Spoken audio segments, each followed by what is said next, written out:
Good evening, everyone. Welcome to Arnie's Pizza in Rensselaer, right across from St. Joseph's College. Every Wednesday night at 6, or thereabouts. It's the Coach's Cage Show here on 3kgthecage.com. You can check us out on our website, 3kgthecage.com, or go to our Facebook page through the same name and catch us there either. And you can archive, we have archived all the games and coaches' shows on our website. Just go to the archives there, and they'll guide you to our YouTube page. So that's how you can watch the show right on your television, Billy. Can't beat it. All right. Can't beat that with a stick. No, you can't. You okay? I don't know. Am I on here? Not hearing myself. Well, turn yourself up a little bit there. That better? We'll see. Yeah. All right. That sounds better. Sam Zachary has joined us now from the North Newton Spartans boys basketball team. Sam, good to see you. Thanks for coming over. How you doing? I'm doing well. How are you guys doing? Doing good. Well, catch us up to date. We haven't talked since you played games, so I'm going to turn it over to you to let you explain each one of them. All right. Right now we just played Game 4 last night. We start out the year pretty rough. We've got some competitive teams that the 4 years I've been here we've seemed to struggle with. We kicked off the season with Lake Station that Tuesday before Thanksgiving. I also told you guys I haven't really had a full roster yet. Nope. At least a 100% roster. But we started with Lake Station. We got to play the cool game in Morocco Gym in the afternoon against Winnemac, which we were able to win by 6. And then the following week we turned around and played Hebron, and they got us by 14. And then last night we played Hanover Tough for about a half. They ended up beating us by 23. So what have you noticed, the positives and the negatives for your team through those games? I've been playing a lot of kids sort of in different roles than I imagined before we started the year, kind of out of necessity. Andrew Kolovis was sick for the first week of the year and missed the Lake Station and Winnemac games. He started for me on and off last year. And then in the Winnemac game, Evan Gagnon got hurt. He rolled an ankle, and so he missed the Hebron game, and then I kind of limited him last night. I got a lot of kids that are taking on new roles. Patrick Berry has had to step up, and he's played really well offensively for us. Michael Levy is leading us in scoring right now.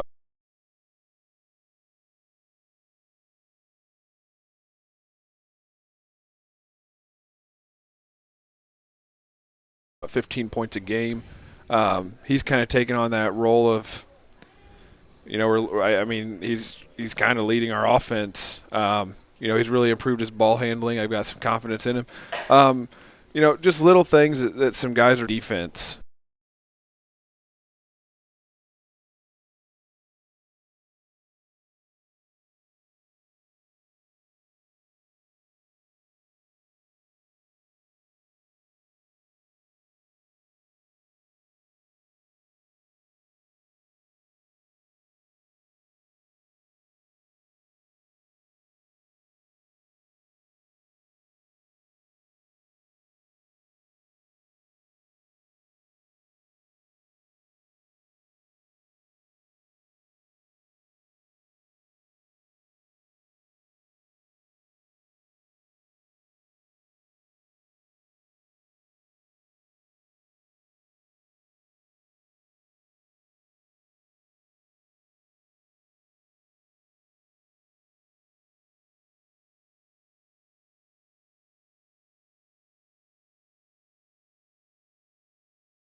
Crest Dental is a proud sponsor of all high school athletics.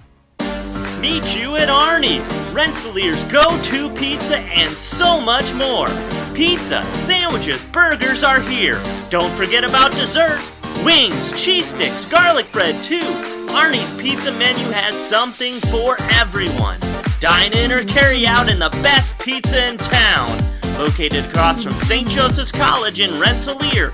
Call 219-866-9999 and meet you at Arnie's. Founded in 1931, Community State Bank in Brook is your community bank. We specialize in relationship banking while offering the technology required to meet your modern banking needs. Community State Bank is the area leader in new construction loans and home mortgages. Our lenders know small business and have products to meet your farm and business needs. We're available to get to know you and your needs today at 224 West Main in Brook or by calling 219-275-2441. Pulver Psychological Services offers psychological counseling, consultation, and assessment. Locally owned and operated, Pulver Psych focuses on solutions for the community and serves as support for individuals, families, and organizations. Whether you're in need of personal, family, or success counseling, Pulver Psychological Services can help you reach your life goals. Increase work satisfaction, have better relationship compatibility, improve sports performance. Get in touch with Pulver Psychological Services by visiting pulverpsych.com. All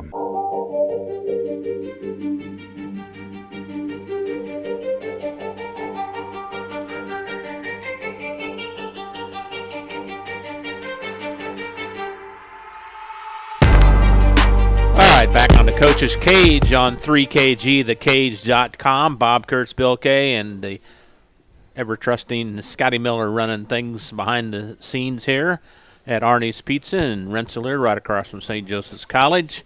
Brian Heimlich from the North White Lady Vikings stepped in to talk about his two games from last Wednesday till tonight. So, Brian, good to see you again. Yep. And take it away.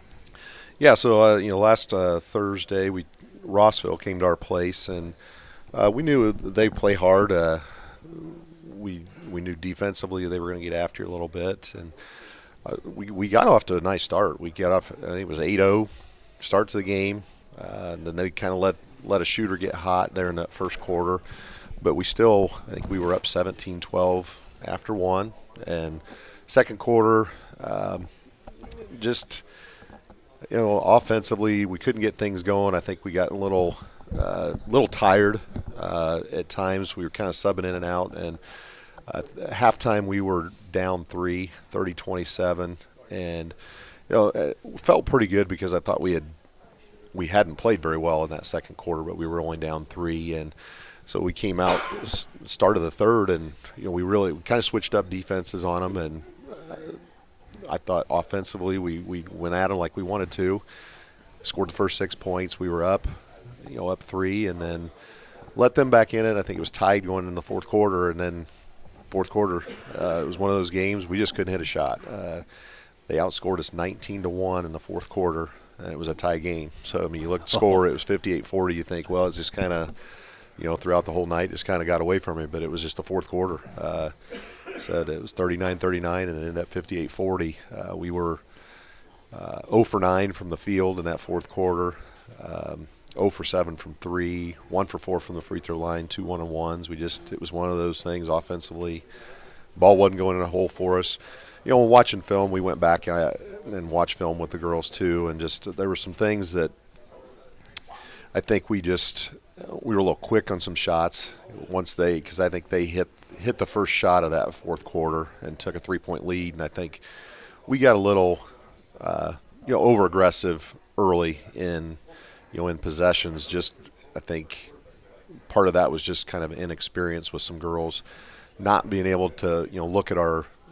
Make sure Tessa's getting a touch. She's our leading scorer right now, and getting a touch down the floor, being patient, reversing the basketball, those types of things. And, it just kind of got away from us. But we had some good looks. I mean, it was, like I said, early in that fourth quarter, we did have some good looks. It just didn't go for us. But, on the free throw line, we didn't either. And that was something we've really shot the ball from the free throw line I think, we've talked about all year long so far.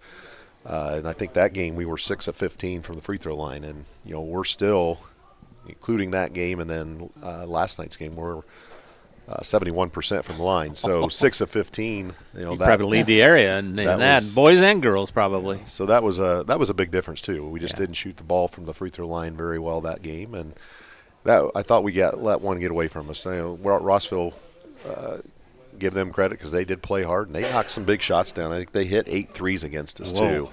One girl hit 5 and a couple of them were deep, but we lost them a couple times, so we kind of talked about that too. I mean, girl gets hot, you got to make sure you find her every time down the floor, and we kind of lost her a couple times there in the second half, and they were some big ones. So is that just again a learning experience for your girls? I think so. I think so. It was just, I said it was a girl we knew could shoot, but we let her get a couple early, and then they get that confidence. You got to make sure you're contesting them every shot from then on, so that when they do get an open look, maybe it's it's a little different for them when they're getting contested. Sure. But, so that was, excuse me, they were a little disappointing loss for us, but I think we'll learn from it, and so we came back with a conference game last night on the road at West Central, and we knew they had been struggling offensively.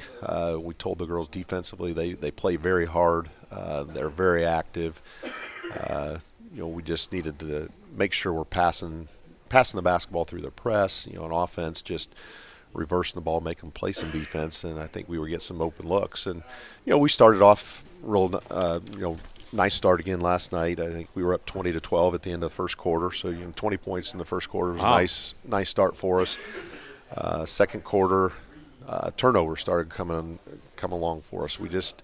And some of them were just unforced. I felt like things we had gone over in the that practice beforehand that what we needed to do against the press. Just we try to force a pass, but it's not there. Sometimes it's easier just to reverse the basketball and then attack it. And because when we did do that, we got some layups and were able to break it and convert. But turnovers were a big thing last night.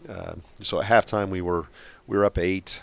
Third quarter we came out and I thought we played pretty well for the most part. We actually had a 19-point lead with about 30 seconds to go, trying to hold it for one shot. We threw it away and they hit a 3, so it was 16. And then fourth quarter we just again kind of, I think inexperienced. We shot quickly. When you have a lead, you want to kind of spread them out, still attack, but spread them out because they're being aggressive and forcing passes again when somebody's not open, trying to do it that first pass, just reverse the basketball. And I think we'll learn from it. We ended up winning by 12 last night, 50-38. Tessa led us with 24. Had a really, really nice night shooting the basketball. She had a couple threes and then some buckets around the rim. Abigail Spry had a nice night for us too, 9 points. I think she had 4 assists. But the big thing last night was we had 27 turnovers, and still won by 12. But that's a lot of turnovers, a lot of possessions. I told the girls, I think we shot 40% from 3, 62% from the 2-point, and 100% from free throw line, and we won by 12. But we gave away by 20. We gave away a lot of possessions. Just you're not going to win many games with 27 turnovers. No, and so that was something we really talked about tonight, and just worked on just some basic passing and with some defense on you, and just pivoting and those types of things. Being strong, we just throw weak passes and just valuing the basketball. You can't just throw it. I mean, you can't just give it to them in possession after possession, because against teams, we're coming up this week, the rest of the week this week, Pioneer tomorrow night, Tri-Township on Saturday. You can't give them 27 extra possession, that you're taking away from yourself. How about, Coach, you're 8 games in? Are you satisfied with your defensive intensity so far this year? At times, we're still trying to figure out some rotations, and then just, excuse me, we get tired at times. I think that's part of it too, and just our young kids are still trying to figure out where they're supposed to be and in those rotations, and then rebounding. I thought last night we didn't rebound real well in that first half against them on the defensive end, and I think we're better defensively right now than we are offensively, and we're still trying to figure that out. But we'll get there. It's a process. We're still learning, and the girls are getting better and getting after it. What's up next for the Lady Vikes here the rest of this week? So tomorrow night we go on the road. So we're on the road all week this week, but we go on the road Pioneer, who's playing real well right now. I think they're 6-1, and they bring in one of the leading scorers in the state, and Ashlyn Brook. I think she's averaging about 29.5 points per game. Whoa! So She's a big girl. No, she's a guard. She's our point guard. 29 points a game. Wow. So it's somebody we're going to have to contain. I mean, we're going to have to make sure we contain her.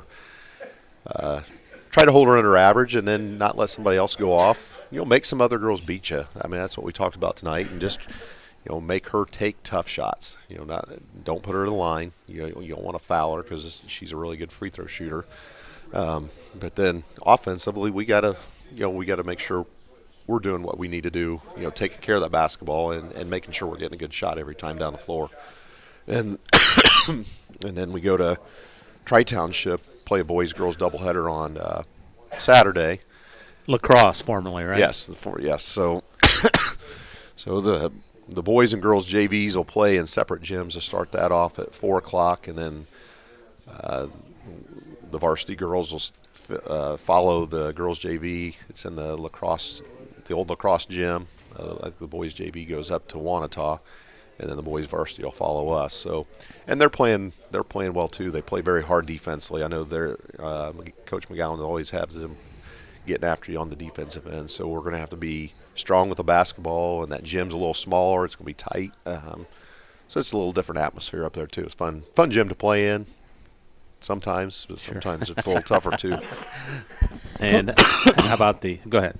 Going back to that real quick, that Pioneer game, when you face a challenge like somebody that good, especially in the backcourt, do you do any kind of boxing one or double team or face guard? Or? Well, I mean, we've never really played a boxing one, but we do try to in our zone or our man we kind of play it similar to that, where we help off of other girls a lot and give a lot of help to her, and we make sure a lot of concentration is put towards her all the time, even away from the ball. And so that's something. And the thing is, we don't face many girls that's that talented. I mean, she's just one of those girls that off the dribble can do it. She can pull up from 3 or 4 feet behind the line and shoot, and then obviously can knock free throws down, so you don't want to foul her either. So, we just got to have people at that second and third level being able to help once she beats that first level, because it's inevitable. She's going to get past your, that top person, that person you have on her, right, time here. It's maybe not every time, but she's going to, and so you got to have people in that second and third level be able to help and moving their feet and being able to just get hands up, make everything a tough shot for her. Give us a North White JV update. How's the JV doing? Yeah, they won last night. Excuse me. Up at West Central, and I think Rossville they got beat, but they've won 3. Again, I thought last night was one of the best nights we've had passing the basketball as far as the JV goes. We had some girls that really moved well. And started throwing some bounce passes, which we've been talking about. And I thought in the second half they really did a nice job of that. And I think even Coach said all but 2 girls scored last night, which was really, really nice to see. And so I thought we've been making some improvements there. So it was a nice win for them, and I think they've been doing a good job there.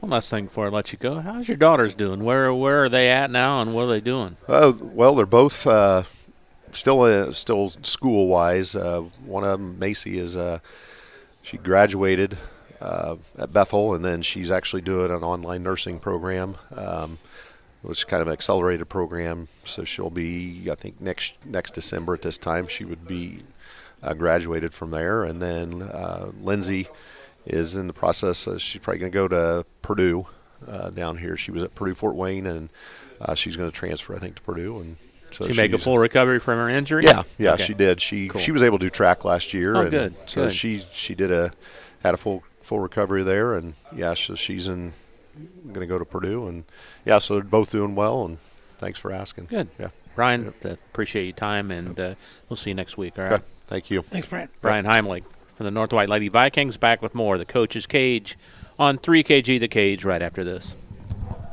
Hi, this is Chuck Clark with the Underwood Insurance Agency, formerly Preferred Insurance Group. Are you tired of being sacked every month with your auto insurance bill? Do you feel you just pay your premium to your agent and never hear from them?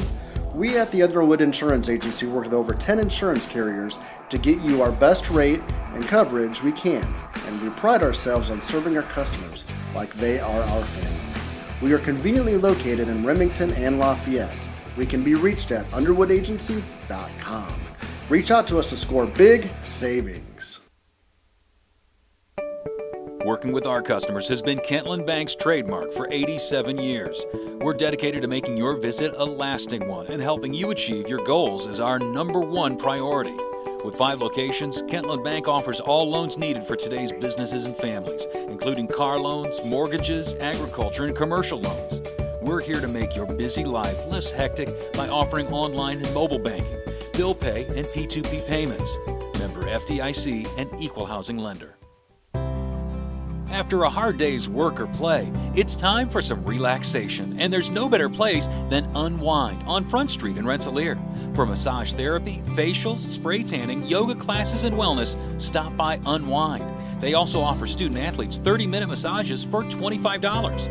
Alina would like to thank Unwind's loyal customers for their patronage since 2016. To make an appointment, call Unwind at 219-869-0290.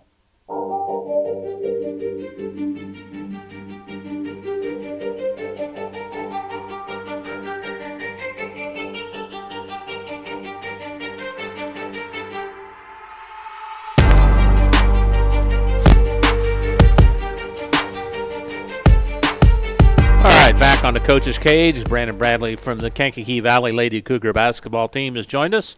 Brandon, good to see you. How you doing? Good. How are you? You're getting better health-wise, right? Yeah, I'm through all the antibiotic cycles. It's now just trying to get rid of this cough and the scratchy voice. Well, it seems everybody has it around here. Yeah, it's ripped through our community for sure. And, yeah. I mean, I know, people in Indy who are family members, that kind of stuff, they've dealt with it as well. Sure. So. That time of year, I guess, right? Yeah. Close to middle of December. All right.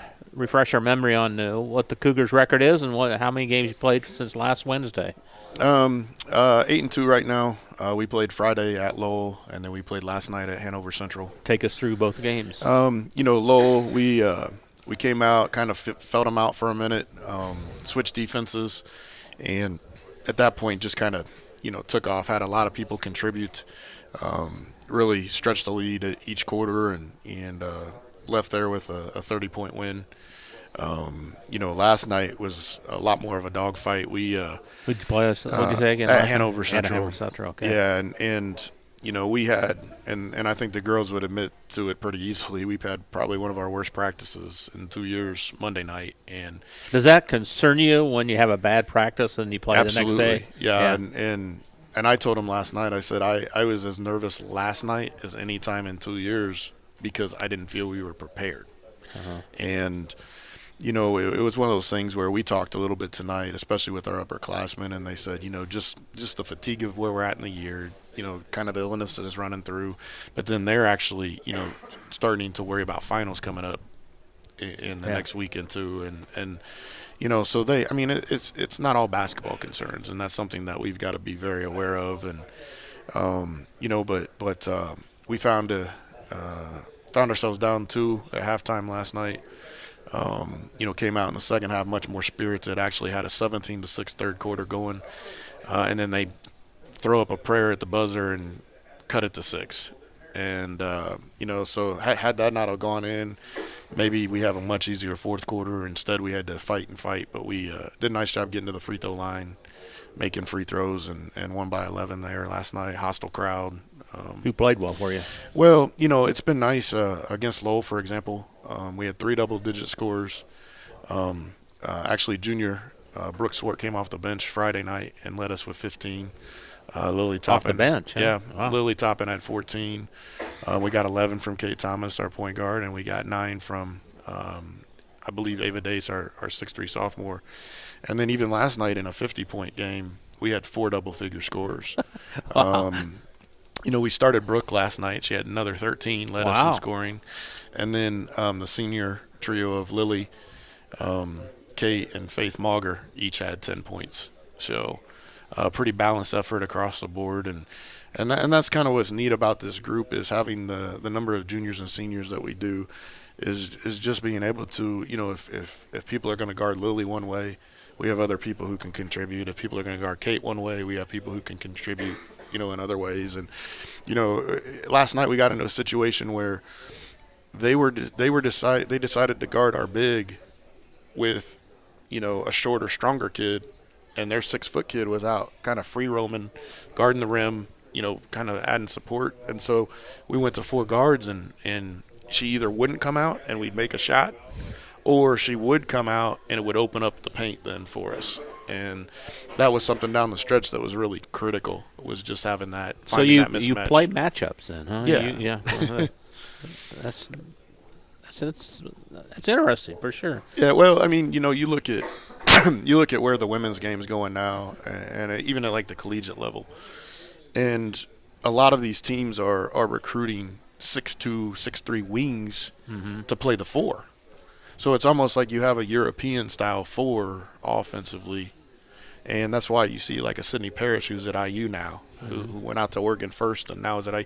She was a big guard or a small forward at Hamilton Southeastern, but she's played essentially the 4 defensively for both those schools, but offensively, because of her ability to shoot, because of her ability to put her on the floor, they play her as a 4 in their.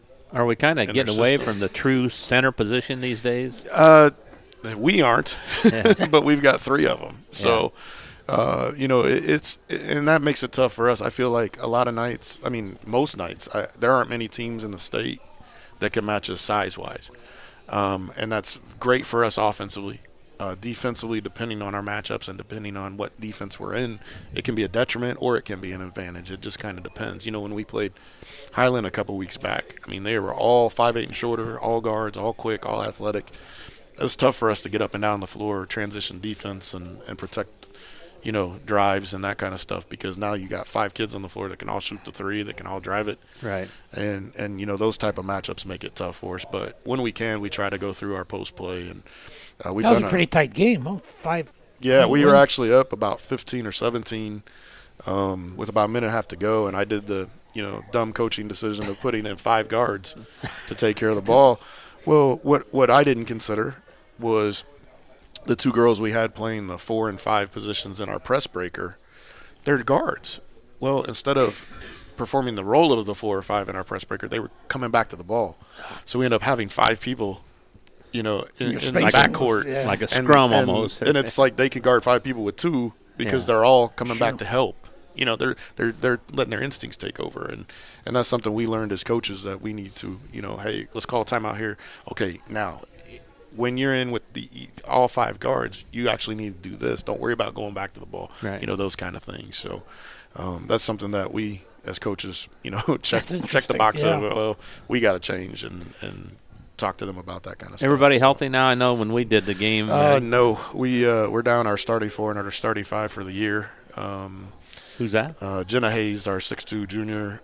She tore some ligaments in her finger, had surgery, and she's done for the year. And then Abby Grandchamp, our senior forward, she's got a bad illness right now and got some other health issues, and she hasn't been to school in a while even. So,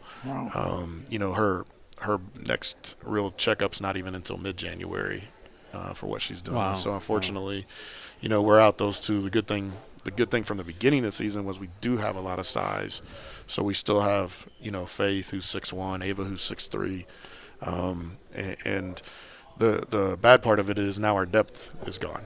And, we've got another forward who has played a lot of JV, who is going through concussion protocol right now too. So, we're to the point where we actually, the last couple of games have dressed a freshman because she's the next in line of forwards or posts that we have on our roster, and she works hard, she's athletic, but to be at that point at this time of the season is tough right now. So you go in with everything with a plan, and what do they say? Right. Man plans and God laughs, and and we can plan all we want, but it's tough to plan for injuries, illness, that kind of stuff. When we were there, Kate Thomas had a hurt shoulder, didn't she? Yeah, she's still going through that issue. But is that right? Yeah, she separated it, I think in the late spring, early summer, and has just kind of been dealing with that all year in soccer and basketball. So okay, but she's feeling a lot better. Good.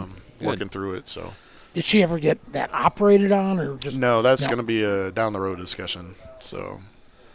All right, what's up next for? Well, you're 10 games in. Yep. Where do you think you stand right now as a team? Real happy. We out of curiosity, I'm a stat guy. I grew up a baseball guy, so I love stats, and I went through and looked at our season stats, and across the board, whether it's assists, turnovers, shooting percentages, scoring defense. Every single category except for steals is in the plus over last year and way in the plus over 2 years ago. So we are improving. We're a game better than we were a year ago at this time. We're 2-0 in the conference right now, where we were 1-1 at this point a year ago. And, we got a big conference game coming up Friday. We're hosting Hobart. They're 7-1 right now, playing at Ileana Christian tonight, and they've got the state's leading scorer. So, really? Asia Donald, she's averaging about 32.5 a game. Was a junior all-star this summer, so she's pretty talented. But they had her last year. We figured out a way to win by 11 or 12, and we're gonna have to try to figure out a way to do that again this Friday. So, but that'll be huge because if we can get that game, then we're 3-0 in our conference going into Christmas break, and then we've got to beat a tough Munster team in the second half. And then we go to Andrean at the end of the season and hopefully battling for a conference title again. So you told me a couple of weeks ago that you thought you had a stretch of games there where you can win a lot of them. Right? Yeah, and it's coming true. Correct, and we do have a challenging stretch coming up here. The next 9 are going to be really tough, and we kind of split the season into thirds, and they're all winnable games though, and they're still part of our goals. We want to try to win. We told ourselves our goal this year was to be 10-2 going into the Twin Lakes tournament December 27th. So, that's a lofty goal, especially when you consider, Friday, like I said, Hobart 7-1. Next Thursday's Morgan Township. They're ranked top 5, I think, in 1A. Next Saturday's Benton Central. Then we have Chesterton the week after that. Then we lead off with Westfield in the Twin Lakes tournament. And some good competition. Absolutely. And then we return from Christmas break with Lake Central and North Judson, and it just, goes on and on. Yeah, absolutely. So we're going to get to the sectional and have played real people, which is good, and that's the best way to get prepared. So it's got to feel good to have 7 in a row now. Yeah. Yep. And hang your hat on that a little bit. Absolutely. And but we can't be. What we talked about the other day was the difference between happiness and satisfaction. We can be happy with where we're at in our season. We can be happy with our performances. Absolutely. We're thrilled with that.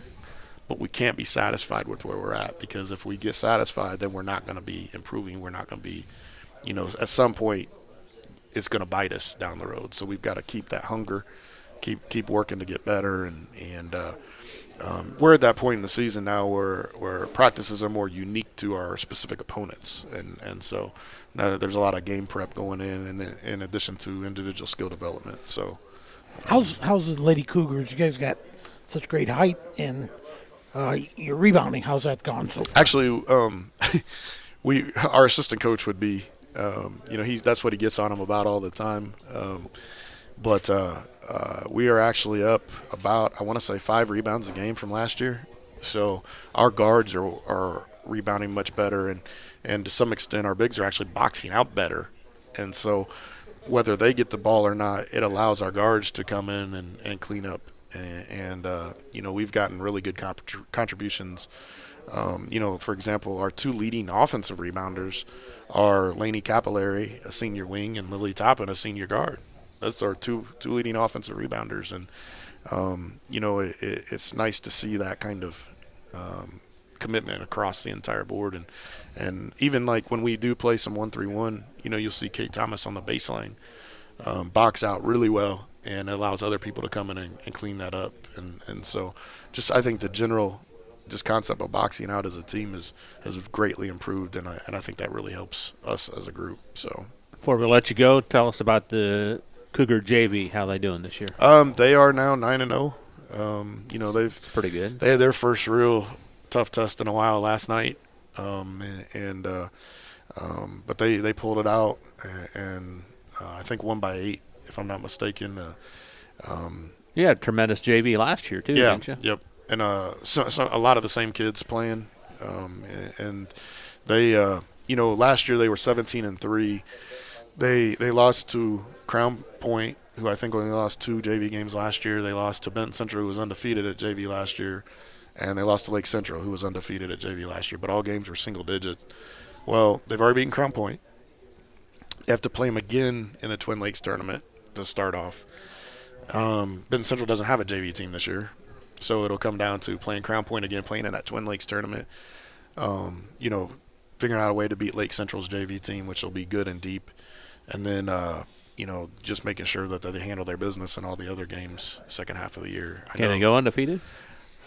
I think they have the talent and the skill to, absolutely. So, again, it's just going to come down to discipline, focus, making sure that we're working towards that goal and not having any hiccups along the way that we cause ourselves. So, Brandon, always a pleasure to talk to you. Thanks for coming down. Appreciate it. Good luck the rest of the week, and we'll catch you next Wednesday. Thank you, guys. Stay healthy, man. Thank you. I appreciate it. Brandon Bradley from the Kankakee Valley Lady Cougars. Back with more. The Coach's Cage on 3kgthecage.com after this. In agriculture, preparation is important.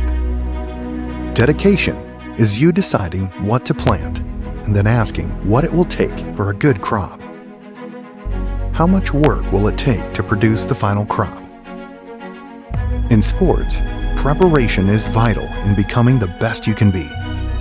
Dedication is a will of achievements for a winning desire. Corbett Farms encourages everyone to do their best by having a winning spirit, attitude, and achievement. Your positivity will make a difference. Corbett Farms is proud to sponsor high school sports. Founded in 1931, Community State Bank in Brook is your community bank. We specialize in relationship banking while offering the technology required to meet your modern banking needs.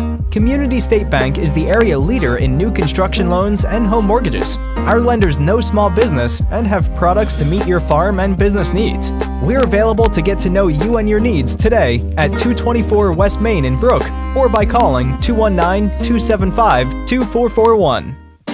Meet you at Arnie's, Rensselaer's go-to pizza and so much more. Pizza, sandwiches, burgers are here. Don't forget about dessert. Wings, cheese sticks, garlic bread too. Arnie's pizza menu has something for everyone. Dine in or carry out in the best pizza in town. Located across from St. Joseph's College in Rensselaer. Call 219-866-9999 and meet you at Arnie's. Reinforcements Designs is a full-service graphic design, screen printing, and sign shop. They offer logo designs, screen printing, banners, signs, vehicle lettering and graphics, airbrushing, vinyl letterings, digital printed graphics, freehand engraving, and more. 37 years of design and graphics, Reem Bontrager will help you come up with a customized project of your ideal or plan. Just ask. Give Reinforcements Design a call at 219-866-8626 for your next graphic design project.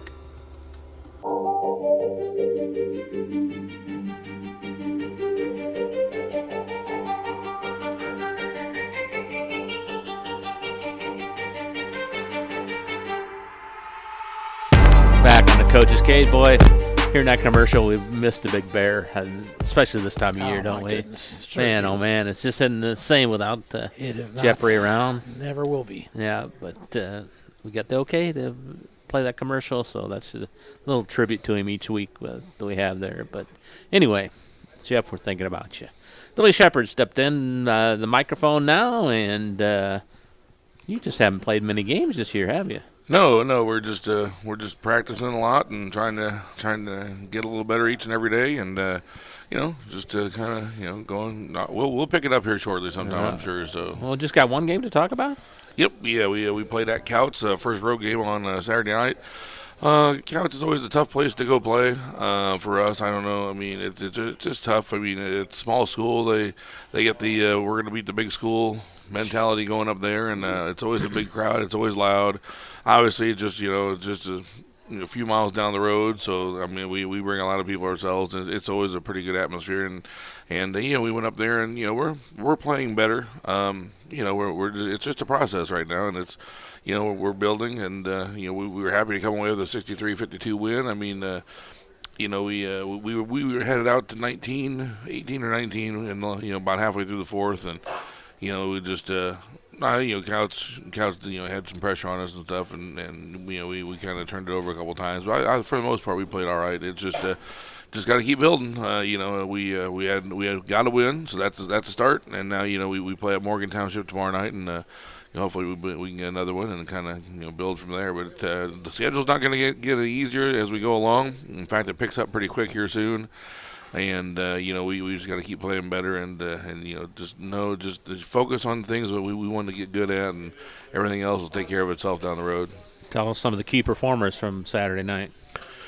Well, I thought first of all, I mean, since the Lebanon game, it's been basically varsity's been playing defense almost the entire practice all the time. I mean, we need to get an edge about us, and I just don't think you can do that on the offensive end. I think you do that on the defensive end, and that's always been my attitude. And I mean, if you listen to a lot of college coaches, that's their attitude as well. And so we've been really preaching the defense, and on that front, I thought for about 2.5 to 3 quarters at Couch, everybody was a standout performer. I mean, we did really well pressuring the basketball. We did really well with what we worked on in practice, getting better. As far as scoring goes, Cam Webster led us with 25. He had a really good game, but I think he had a good game, a better game because he was so active on the defensive end. And it just flowed into his offense. He had 25. We had 4 guys in double figures. Actually, we had Dylan Holmes, who was starting forward for us. He had 11. Hayden Days had 10, and Jake Anderson off the bench had 11 for us, a junior, a backup point guard. So we had 4 guys in double figures, and that's always good. And we just got to continue to, it's kind of spread the wealth a little bit, and which we did at Couch, and just continue to try to do things the right way. That's a big thing for us right now. Just focus on having the discipline mentally to do things correctly. Let's talk. It's a defensive theme tonight we're talking about because that's what the other coaches talked about. What's your version of how to play defense well? Well, I've always been a man-to-man guy. I mean, my team wants to play zone, and so that's where we've been. I'll be 100% honest. We haven't been at odds. It's just at the 4A level, I just think you're gonna beat people, and you're gonna have to beat people in the half court on both ends of the court at the 4A level. When it comes to sectional time, I mean, you see it. Sectional scores are 45-39, 48-44. I mean, you're just going to have to execute on the offensive end and the defensive end in the half court. And almost all these 4A schools play man-to-man because, I mean, unless you have super, super, super athletes, I mean, if you play a zone, these 4A schools are eventually just going to pick you apart. I mean, they got shooters, they got passers, they got ball handlers. I mean, eventually they're just going to pick you apart. So, I mean, we played zone a lot. I think we played exclusively zone against Rensselaer, the game you guys saw. And I just think we get lazy in that. So I told the kids, I'm sorry. I mean, we're going to have to learn how to play man-to-man. And we played a little more man-to-man against Lebanon, but then we played almost entirely man-to-man against Couch. We did throw some zone in there just to see how it worked. And after a couple of possessions, they started, figuring it out and getting buckets. So, my philosophy is, man-to-man defense, pressure the basketball, force out of control dribble drives, take charges on those dribble drives, recover quickly on pass backouts. Just stuff that everybody really preaches when they preach man-to-man defense. And we have gotten better at it over the course of now almost 2 weeks or a week and a half of practice. But we're going to continue to work on it because we are not going to win anything if we can't stop somebody in the half court. I mean, by anything I mean like a sectional game, anything like that. And it's not just the defensive end, but then you got to carry that discipline over the offensive end because, like I think we talked earlier tonight, we have Valparaiso on Saturday. Well, if you don't set good screens, you're not going to get open against Valparaiso because they play good defense. And I've seen it before when we play that team is we'll hang around for a quarter or whatever, and then we start not doing those little things correct, like setting a screen or spacing things correctly, and somebody's not open, so I'll just have a player says, well, nobody's moving, so I guess I just got to shoot it. And well, you're going to miss that, and Valpo's going to go down and score, and that's when an 8-point game becomes a 25-point game in like 4 minutes, and now you're out of it. It just happened. But I mean, if you're not tough enough to have the discipline on the defensive end, I just don't think you're tough enough to have the discipline on the offensive end. So that's why we're starting on the defensive end and building off of that. Do you have guys on up and down the roster that'll, take a leadership role in that defense and hold their teammates accountable? Yeah, up and down. I don't know. We have a few I know. That have already been getting on people about stuff, and it actually impressed me how quick of learners we have been over the last week and a half as far as the things we picked up on, and as much hustle as they're putting forth. I think they understand that this is the route they got to take. Summertime is different than regular season. I mean, it's like I told the kids. We played zone all summer and we looked good. But I mean, you never know. I mean, it's just like us. We didn't have our starting point guard all summer long because of baseball. You never know who people are missing or their family's on vacation or and winning and losing doesn't matter. So people are just trying things out anyway. So it's a totally different thing. Nobody schemes for you in the summertime, where during the season people scheme for you. So but yeah, I mean, I got some people that'll hold people accountable, and I got some people that are really playing some pretty good D. And like I said, they got to have full buy-in, which they appear to have that. Now. Eventually, we'll shift over the offensive end a little bit more, but we got to get this defensive end shored down and play it exactly how we want, and then we'll shift over the offensive end and get the discipline there and structure there as well. How much time do you spend in practice each day on defense, and what do you do? Well, the last week and a half, the varsity, out of a 2-hour practice, I would say the varsity has been playing defense or doing defensive drills roughly an hour and 15 minutes out of 2 hours.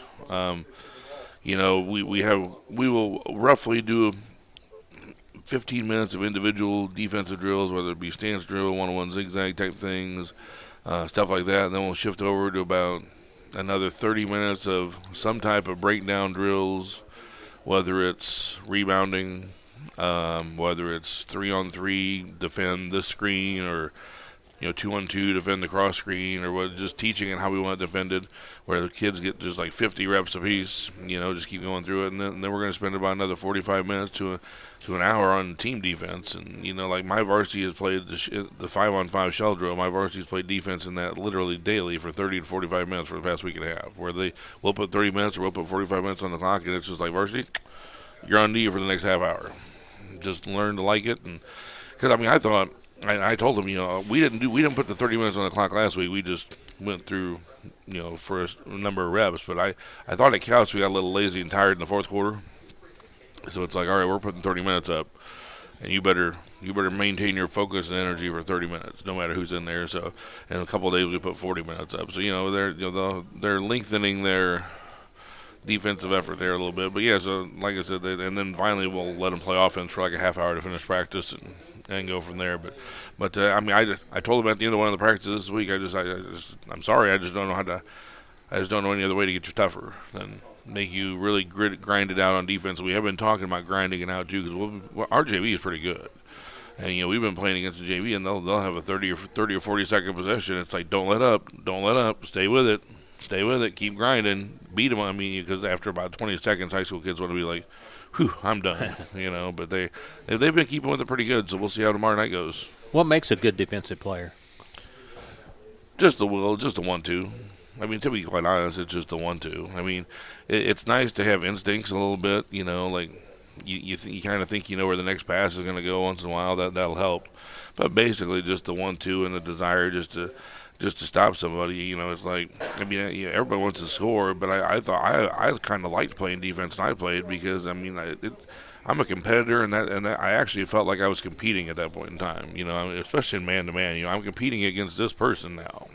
So I just always kind of like that attitude about it, and that attitude about it, and then you're a competitor. I mean, you should like playing defense. Like I said, I think the most important thing is just having the heart and the desire to do it. Did you win the sectional when you played at KV, right? Yes, did not win a sectional. My brother actually did a couple years after I did. Oh, okay. Or after I graduated. Okay. So I was just before that, but. And what year did you graduate? I graduated in '90. '90. Okay. Yeah, so I'm an old. You one. covered him back then, probably. I probably did. I think. Yeah, it was. Those were the days right there, but yes, it was. But like I said, we're Valpo's going to give us a good. I mean, I'm not looking past Morgan. Don't get me wrong, but it's, you're always building towards doing the things you got to do to beat the teams you got to beat in March. And it's just like, well, I mean, like, could we have done different things against Counts? Probably, and probably won by more. But at the end of the day, is that really going to help us? Well, I mean, once you've kind of secured the win. I mean, can we just work on things that we know are going to help us more down the road against these teams that we need to beat? And that's sometimes in the year 2022, that's tough for kids to delineate those types of things and separate that. They have a hard time understanding the one from the other. So you play a Thursday night game, huh? Correct. Yeah. Give us a scouting report for both teams here. For Thursday and Saturday? Yeah. Okay. Thursday night, tomorrow night's Morgan Township. They lost a couple. They lost a few good players from last year, so they're not quite as good as last year. But they got 5 smaller. By smaller, I'm talking like 6'1" and shorter type of guys. They're all about the same. They're going to catch and dribble drive a lot. I was just telling Coach Bradley on the way down here. I'm going to start 6'5" and 6'7" like I always do. I'm going to tell those two guys, you're guarding 2 6'1" guys. You're going to have to guard them on the 3-point line. And you're going to be right on them. And if they drive by you, then we're going to have to find somebody to guard. But, I mean, once again, at the 4A level, if you want to play, I got to find somebody you can guard. And if you can't guard this guy, then I can't play you. So, and they understand that. They understand that it's going to be a challenge for them to move their feet with these guys. But you know what? That's part of the deal. That's what you're expected to do. And if you do that, then on the other end, you should get rewarded because you should have the advantage of height on the other end. Sure. And we'll take care of that there. So, but they're 2-1 right now, I believe, and they lost to Knox, but they beat Lowell, and I can't remember who else they beat. Oh, and Oregon Davis. So they got they're 2-1 right now. So we're looking forward to going there and seeing once again seeing if we have improved from Couts. Valparaiso, well, I mean Valparaiso's Valparaiso. They're really good. Now they haven't played much because their football team won state in 5A, I believe it was. But they're coming to our place on Saturday, and that's just always a tough game. Once again, we're going to have to play. It's not that we have to play perfect because we just need to play discipline. And do Valpo is going to make it difficult on us. They have a Ball State commit, 6'9" Mason Jones. He's going to Ball State to play basketball. They have a sophomore 6'4" Jack Smiley who started as a freshman who's good. They lost their point guard from last year, which will be a big loss for them. Brees Walls, I should say. He was a really, really good point guard for them. That will take them time to cover up that loss a little bit. So they're struggling on that at that spot a little bit. That's where we have a little bit of an edge. But once again, they're not going to make it easy on us. Are we mentally tough enough to grind out those possessions to get what we need to get to be in the fourth quarter with 3 minutes left, or hey, we're possession away from winning this game or whatnot? That's to be our kids' challenge. And I'll be honest, Bob. That's our kids' challenge against those types of teams every year, and we just haven't maintained the level of focus and determination and grit that we've needed to against those types of teams. And quite honestly, if you look at Valparaiso's schedule, if they don't have that level of determination every night, they get blown out. I mean, because they're playing Warsaw and, obviously their whole conference, and then Northridge, and, they'll go to Fort Wayne. I mean, if they play everybody. So if they're not ready to go, they get waxed. So that's how we got to start being as far as mental focus. And I'm looking forward to it. I mean, those types of games you look forward to because especially a sectional opponent sees where you're at early, and then build from. And then obviously you got some things you can work on from there. Will fans be able to look forward to the same kind of atmosphere that the Rensselaer game was, Valpo game on Saturday? Well, I mean, it's hard to duplicate that, especially with the county rival. But Valpo always brings a great crowd. So I mean, they're going to bring their crowd. I know our girls play the afternoon at Benton Central, I believe. So I'm hoping that when they return, be about the right time to just walk on in and a couple months the boys play against Valparaiso, so we're hoping to have a pretty good crowd there. That'll only help us out, and if we can get some folks there against the big school, that's for sure. I do know it's our 4th and 5th grade night, so that's going to help too, because you get the 4th and 5th graders recognized, and then you get those families in there, and that'll help add to the crowd. Well, that atmosphere was just so outstanding for a season opener that it was just, man, if people don't get a clue of what kind of entertainment's out there for a cheap buck, boy, that's should schedule a home and home with Rensselaer each year. Yeah. But I think, I mean, I'm glad that I'm really, we weren't really sure about this whole opening night thing, but I mean, I think it just worked out great. So Sure I mean, we lost, but I still think from everything else perspective, I just think it worked out great. And I'm assuming that we're just going to keep it there. So cool. You talked about the lower. How's your feeder system for KV? How the young kids doing, and what age do you get them started, and what do you try and do at that young age? Oh, well, to be 100% honest, I've started doing a lot more. I mean, you're always involved, but I've started getting a lot more involved as far as at the middle school level this year, 6th, 7th, 8th. Hey, here's exactly what we're looking for. When they leave 6th grade, to go to 7th grade, they need to know exactly these things. And same thing with 7th, 8th. And the records don't, I mean, the middle school, even though they're doing just fine, I mean, they're all above 500. But, the middle school records don't really bother me. It's like when they get to freshman level, they need to know these things about how to screen, how to box out, how to cut, how to pass, how to do this, how to play team basketball. Because one of the biggest things we fought was, for a few years, was you got these middle school All-Americans, that can beat every middle school team by just themselves scoring 30 a night. Well, that's great, but I mean, from experience, because I was a great baseball player when I was a 10-year-old. I mean, I could do, but people catch up to you. Will your teammates know anything when you need them down the road? And we've been battling that. It's like, we had good middle school records. Well, that's because they had a super duper star, and unfortunately the other 6 or 7 don't really know much then other than, hey, I can watch this guy play. Just give the ball to him and let him score. And that doesn't help anybody right at our level. So, so now I sat down with the middle school coaches this year, and I'm like, all right, this is what we're going to do. Here's their summer schedule. Here's this. I mean, make sure we're all on the same page, everything. So when they come to high school, they know this for sure, and blah, blah, blah. And then starting next year, I'm going to do the same thing with the 4th and 5th grade, where it's like, okay, here's what we got to do here. We're going to do this, and, moving forward. So, we started in the 4th grade with just kind of an intramural program. But, and then the 6th grade when they start playing against other schools. So, but like I said, I'm a lot more structured this year in 6th, 7th, 8th grade, and then I'll be hitting the 4th and 5th grade next year, and then then you just kind of hopefully that everybody follows suit with what you talk about, and down the road you see a lot of benefit from it. Last four, we'll let you go. Give us a JV report on the Cougars. JV's doing well. They're 3-0. They beat Couch by about 13 or 14 the other night. They're a hard-nosed group. They're a competitive group. They're very competitive against anybody, even each other.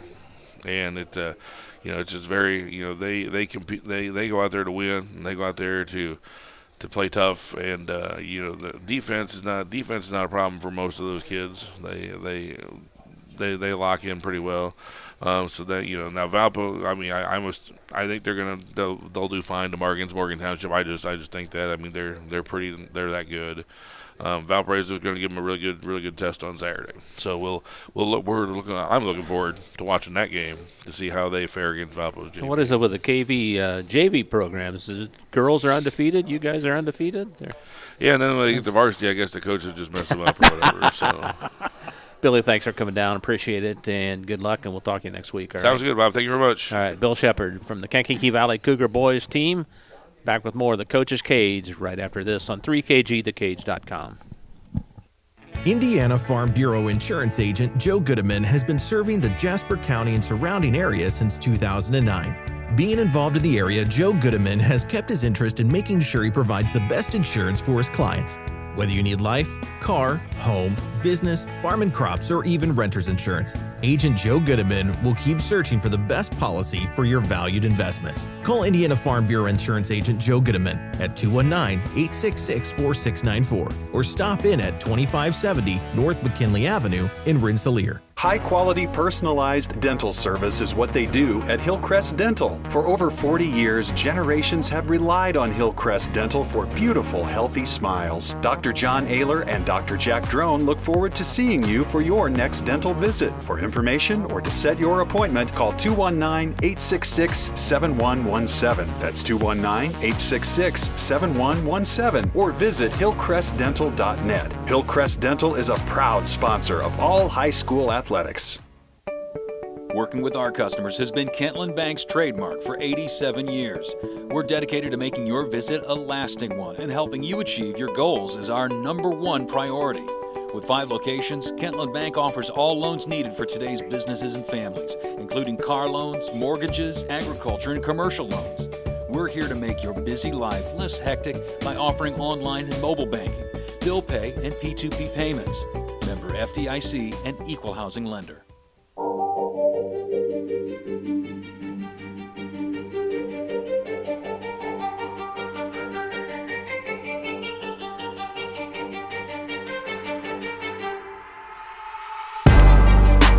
Back on the Coach's Cage. Bob Kurtz, Bill Kay, Scotty Miller with you here. And Bill, we haven't even said what games we're doing this week, have we? No, we haven't. We've kind of been neglect on that. Well, you know how much I like to do the Battle of Newton County. Oh, yeah. We do that every year. Live stream tomorrow night from South Newton, North Newton at South Newton.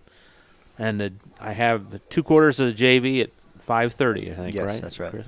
And then, so we'll be on air around 6:15 for the pregame show, and around 6:30 for the tip-off. And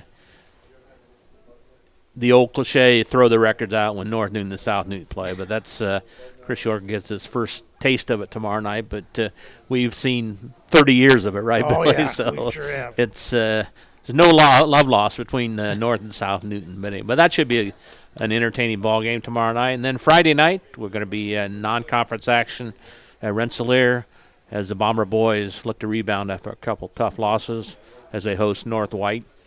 And that'll be about a 6:45 pregame shows. JV on Friday night starts at 5:30. So that's our games for this week. And speaking of North Newton, Chris York has joined us in the Ladies Spartan basketball program.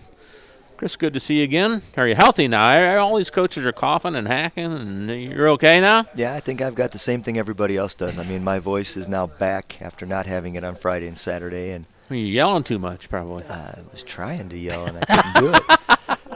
They have a sign up there. Right. I mean, last week we said that we weren't sure how this was going to work out because I was feeling it coming, and then it just settled in on Friday and Saturday. But it was a good weekend. Well, you've had a couple victories since the last time we spoke, right? Yes, absolutely. Tell us about the games you played. They were good games. I mean, we had talked about for the past couple of weeks the gauntlet we were going to be in. The 7 games, and those games are now over. So we were going to face some teams that were kind of more our speed, more on our level. We started that with Hebron. Had 2 quarters of JV on Thursday night, and that went all right. Girls lost, I think it was 20-6, but with Hebron's team, they've got 8 players in their program. So those 8 players we're going to play the next night on varsity. So our JV players are playing against their team. So I think they played pretty well considering the situation. Mm-hmm. So then we play the next night, Friday night at home, and we get out to the first quarter lead of 14 against Hebron? Against Hebron. Okay. Yep, and we get out to a 14-4 first quarter lead. That's something that we have not even sniffed all season. And that probably shocked you, didn't it? Well, I don't know that it shocked me, but it was great to see. Sure. We only had a few turnovers. I think we had 7 turnovers, and usually we're like 12, 15 in a quarter. We have so many turnovers. But, we shot 6 for 10. That was great. Absolutely. Well, then we go to the second quarter, and we have 12 turnovers, and we're not making shots. We're 2 for 8. So we went in up at halftime, but, it could have been a little bit better. I think they outscored us 10-5, and we were up by, 19-14 at halftime. And we got up as much in the third quarter as like 12, and it might have even been a 12-point fourth quarter lead. And then they came back, and they got it all the way down to, I think, 3 points. Just this rough and tumble stuff. They hit a couple three-pointers just back to back where we just didn't guard. We're looking right at the person, and they just drained these 2 threes. And we went to a triangle and 2 in the fourth quarter with about 4 minutes left. We started going like offense, defense because they got so close, which kind of stretched things out. One of our freshmen, Piper Ivory, she gets in the game because I'm going to have her guard one of those players. And she's long and wiry, and she's athletic, so she was doing a good job of guarding her. Well, she gets the ball. We're up 39-36, about 2 minutes left. She gets the ball, and everything was slow motion because I knew when she got the ball what was going to happen. She was going to shoot it. So everything's in slow motion. She gets the ball. She's behind the three-point line, and she throws it up, and she swishes it. So instead of being up 39-36 and them going down the other way with a chance to tie or be down by 1, we're now up by 6 points. So that was a big boost, and the whole crowd's going crazy because she's not supposed to be a scorer. So we wind up winning by 8, 47-39. So we get our first win, and I told you guys beforehand I was on a personal 30-game losing streak because we had beaten Hammond Gavitt in the semifinals at Calumet. Lost to Griffith in the sectional final, and then last year we were 0-for, and then we started 0-7. So just getting a win felt so good. I mean, it was great. And it's probably the first time you've been in a position to win a game. It was. And that hard? The second time. That's pretty tough, probably when you're not in that position before to handle, isn't it? Yes. All the girls. That was part of what went wrong with the fourth quarter. Is that we hadn't been in that situation but once. And even in the River Forest game, we were coming back, and we had gotten it down to 1. But we had been losing most of the game. So in this situation, we were up, and we had to deal with how to deal with being up. And we didn't really do it very well, being up by 12 and then having them just chisel away at it. So it was a learning experience, but we got out of the fire with that. So who played well for you that night? In that night, McKenna had 27 points. 15 rebounds, 2 blocks, 2 steals. Wow. We had June Busboom had 6 steals. Lexi Cunningham and Cheyenne Cahill had 3 assists each, and Madeline Ehrenholtz had 4 assists. We've talked about stat stuffer games. This was one of those. We had 40 turnovers. We win the game by 8, but we have 40 turnovers. So, again, we're still working on that with the goggles I told you about and everything else. Every day's practice starts the same way. I think you should bring Bill a pair of those goggles, see what he can do with them. So he can see them. I probably should do that. Have a prop next week. Right, so he can take a look. See if he can drink his drink after looking down at that. He'd have to look like this. The next night we played Griffith, and I was familiar with Griffith. Back-to-back nights. Yeah, back-to-back nights. I was familiar with Griffith. We played him 4 times in the last 2 years because I was at Calumet. We'd play him in the season, then in sectional. And I knew that they had lost a lot, and they really had. They came in 0-6. So, and they'd really had a couple bad games against Lowell and Valpo, those kinds of things. But in that game, we came out not so well. We were down 10-8 in the first, and we had missed a bunch of shots. We were 3 for 10 in the first quarter. We went into halftime up, 22-13, so up by 9, but we were shooting for so you had a strong second quarter. Strong second quarter. We were still shooting 8 for 22. When I look at this, I see 6 highlighted shots that are layups. So that could have been an even bigger lead. And once again in the second half, we had to deal with how to handle being up because we went again from a pretty decent-sized lead to only being up by 1, I want to say. They got all the way back. We wound up pulling it back out. I mean, they were 0 for 8 in the fourth quarter from the free throw line. and we hit our free throws. We outscored them 14-7 and wound up winning 45-31 in that game. But in both these games, just like I told you guys last week when we played Lake Station, when we didn't lose the ball at half court, before half court, our half court offense is pretty decent. They're starting to really know what they need to do, and we're adding more things to it. Just got to get to that point. Right, exactly right. And there were still multiple times where a great idea was a horrible pass. We'd throw it to somebody's ankles when they were wide open. We'd throw it way over their heads. So there's still those situations. In this 14-point win, we had 37 turnovers.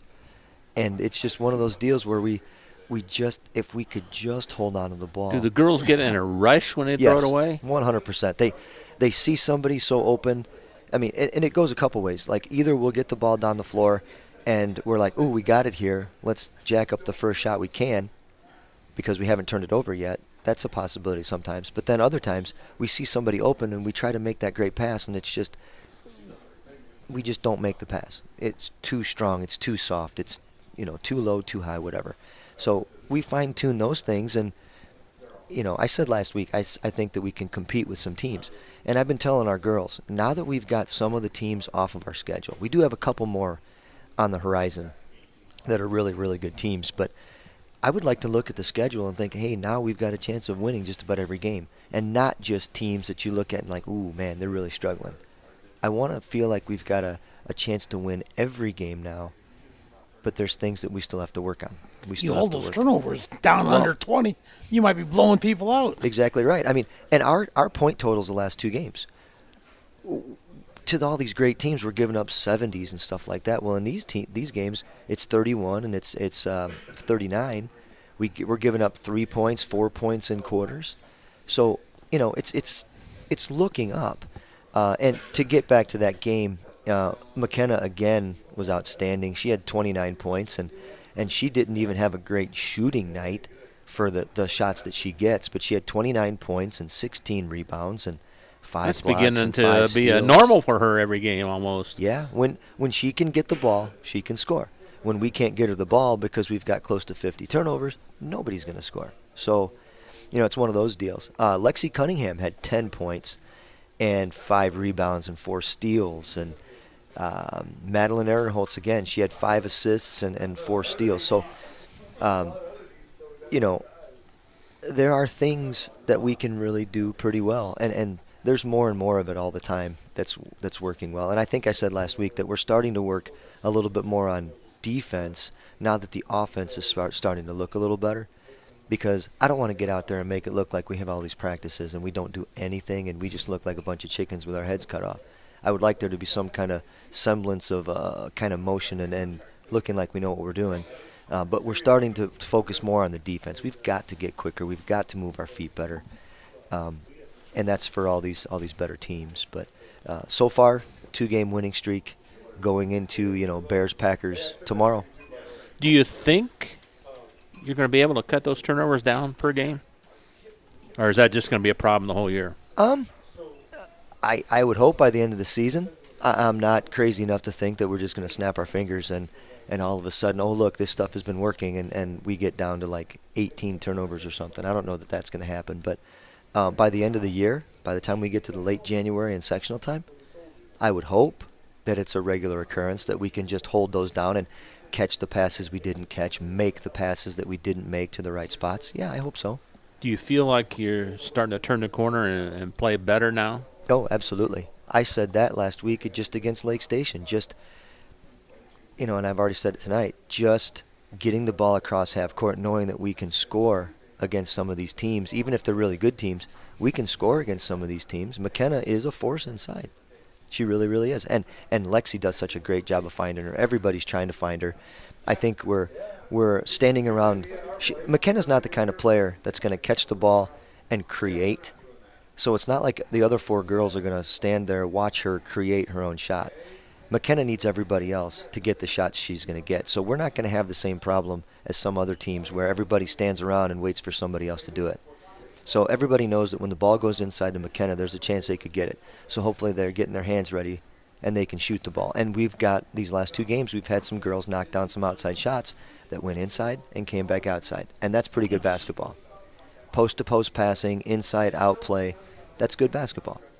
On defense, are your girls maintaining intensity per possession where they don't, play good defense for 20 seconds and then give up and, backdoor layup or something? No, we play mostly zone, and what we really need to work on is getting out on shooters, because every team we play, now granted, some of these teams have really great shooters, but every team we're playing, we have to do a better job of getting out on the shooters. We really do. I mean, we start to move about the time they catch it. We need to be more anticipatory. The ball's in the air. We've got to be there and be right there when they're catching the ball so that they can't just catch and shoot.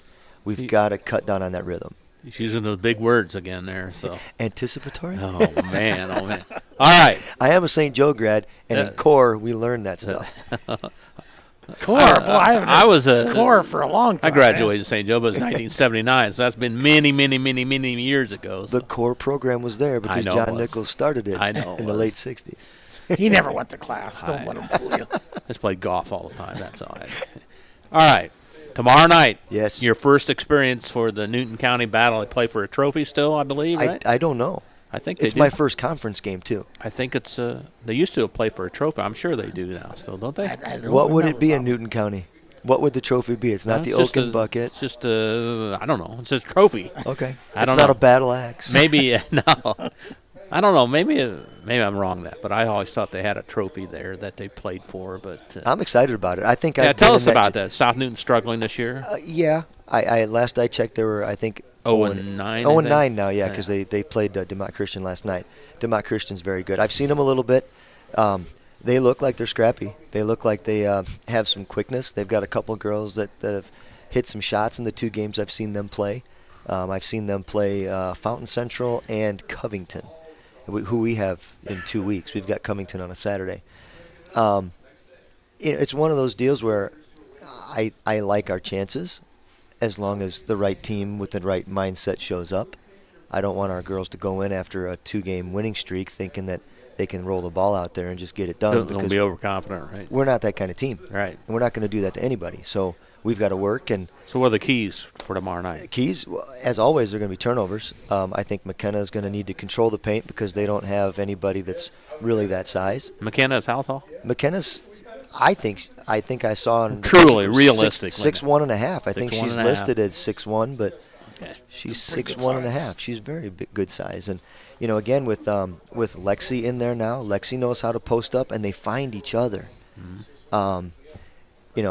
That, and I think just not allowing easy shots, because most teams can make easy shots. So if we're going to stand there and we're going to look at them and say, go ahead, they're going to make them. So we've got to be better with our defense and just hold the turnovers down and just play our game. I think we should be okay. Do your girls make note of the intensity of the rivalry? Yes. Do they? Yes. Huh? Yeah. They verbalize that quite a bit. The last few days they've talked about it, that they know each other. It sounds like they don't really like each other very much. And we talked about it today. In my days in the PCC, it was us and Hebron, it was us and Couts, and in the GSSC it was Hanover and Wheeler. Those were the big rivalries where it got kind of nasty, back and forth. So I understand this. I mean, you would think that for North Newton it would be a Rensselaer, it would be a KV, but it's not really that way, the same way as it is North and South Newton. You're so close together so in the same county. Together, same county, same size school. Right. And now the same conference. Same conference, yeah. So what's ahead after South Newton? Faith Christian. We go down to Lafayette. It'll be another team, another gym that I've Saturday? never been. Saturday. Yeah. We go down there, play a JV game at 11 o'clock, and then we'll be at 12:30. I've seen some film on them, too, against Rossville and against Lafayette Jeff, and they've got 2 pretty good players. I think they're both freshmen. Some 2 pretty athletic players. After that, on Tuesday, so that's 2 straight conference games. Tuesday, we've got Boone Grove, who last I checked, Boone Grove hadn't won a game yet. And then after Boone Grove is Covington, who I want to say their record's like 2-5. DeMott Christian's coming up. They're coming up. Oh shoot! It says December 15th. So is that? Oh, that's a Tuesday, Thursday then. So I've skipped DeMott Christian and gone straight to Covington. So yes, that's right. And DeMott Christian was 7-0 the last I looked at. They lost. They lost to Tri-Township, I think. Yes. That lost to. Yes. So, yeah, but they're very good.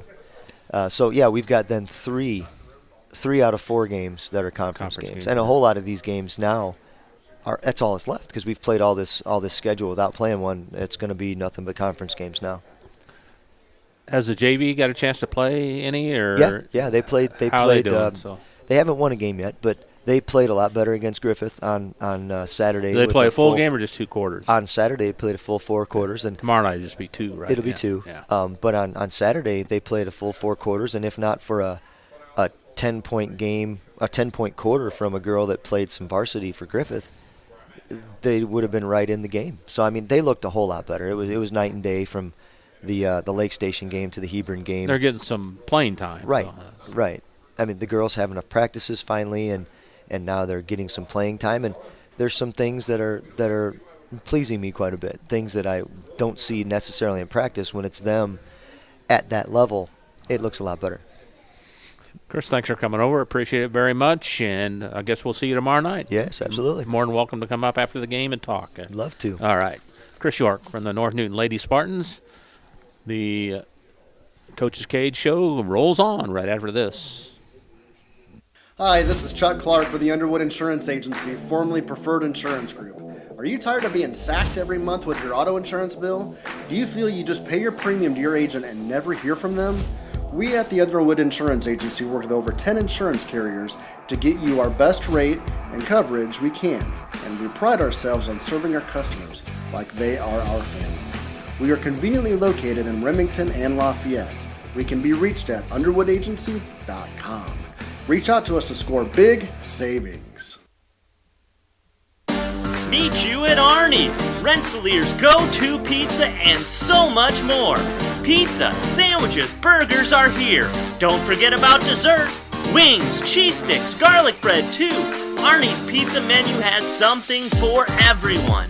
Dine in or carry out in the best pizza in town.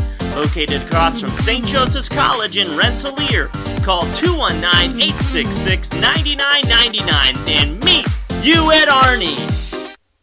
Pulver Psychological Services offers psychological counseling, consultation, and assessment. Locally owned and operated, Pulver Psych focuses on solutions for the community and serves as support for individuals, families, and organizations. Whether you're in need of personal, family, or success counseling, Pulver Psychological Services can help you reach your life goals. Increase work satisfaction, have better relationship compatibility, improve sports performance. Get in touch with Pulver Psychological Services by visiting pulverpsych.com. I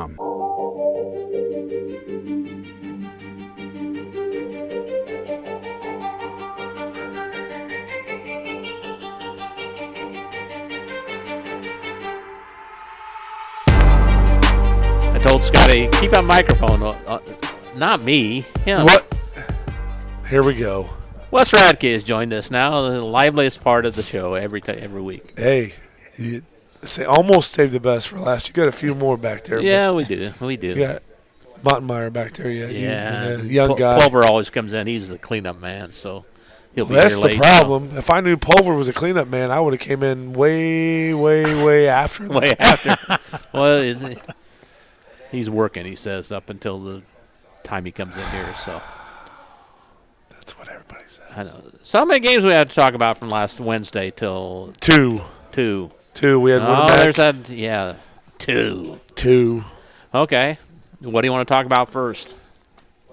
You got to talk about both of them. Yeah. What are you getting your wife for Christmas? Let's start with that question. Then I'll tell you when I'm getting mine, and we'll see who's the better. Because some of these games, I don't know. But no, the Winamac game, we went to Winamac last Thursday night, and they have a new coach, and Stasiak. He was a coach for many years over there at Rochester, and took over the job there. And we knew they were going to be young and inexperienced, and so we came out that first quarter and jumped on them early. Came out 12-7, and they had hit some shots and turned the pressure up on us a little bit. We still did all right. Sarah Kaufman did a really nice job in that first quarter for us, and the second quarter we came out and turned up our pressure a little bit more, and Carly Drone just caught on fire. She had 3 threes in that second quarter, which she's capable of doing, and I got to get her to do more of it.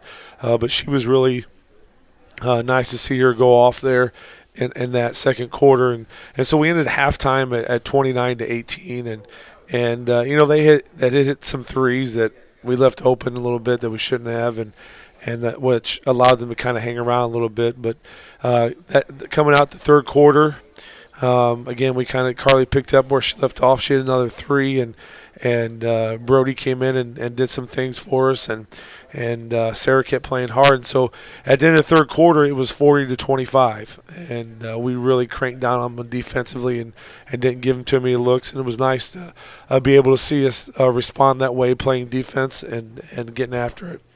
Then going into that fourth quarter, Taylor she kind of struggled early on, and then all of a sudden she just took fire as well, and Roland did as well too, coming off the bench. And then Brody again stepped up and hit a 2 and a 3. So, we finished off the game 58-40. Again, at one point we're almost up by 30, and we put some subs in, and they had one girl all of a sudden she started throwing behind the back, over the head stuff, and I'm like, are you kidding me? So we finished tonight, 58-40. Drone had 18. She had 4 threes in that game. Kaufman had 17. She, like I said, she really played really well. Taylor had 8. Roland had 6, and Brody had 7 off the bench. Both of them 2 did. So really did some nice things. Again, Jessie Fleming didn't, score much, but she played a heck of a game defensively and really did a nice job of one of their better players. Now, when you said Carly Drone got hot, do you try and feed the ball to her when a person's hot like that? Really, we just try to keep in the flow and not come down on us and start jacking up, but get in the flow of back, that just keep moving and you're going to get the shot again. And we get to the spot where the ball's back in her hands, she can fill that up.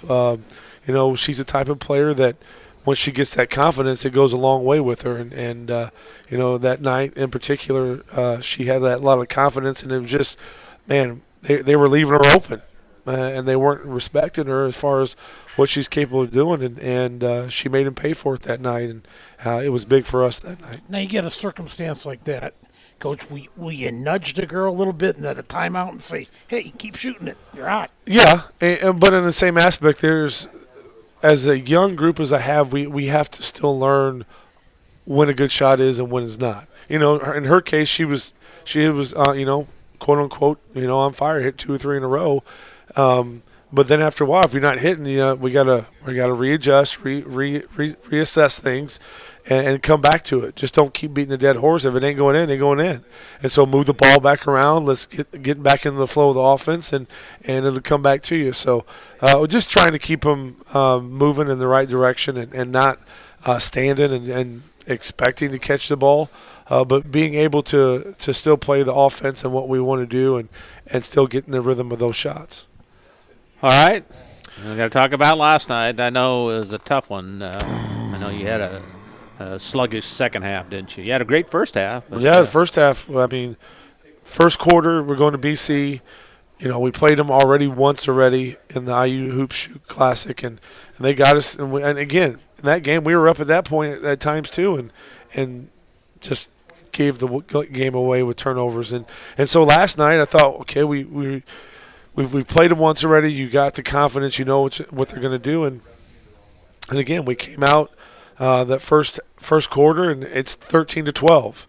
And, but again, we started off spotting them 8-0. Really? And it was like, are you kidding me? And a lot of them were just flat out we just didn't take care of the ball, just run-outs, where we just threw the bad pass or didn't read things right. And so once we finally got settled down, and Camry came in that first quarter for us, and got our first bucket and started helping us out because Fleming, her shoulder came out of place, and so we had to put her on the sideline to figure out what was going on with that. And so Camry had to come in and take up the slack there, and so she responded well. So again, it was 12-13.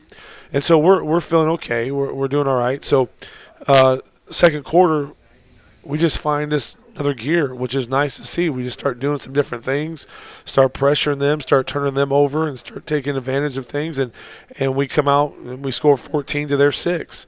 So we're going into halftime 26-19, feeling really good and excited about what we got going on.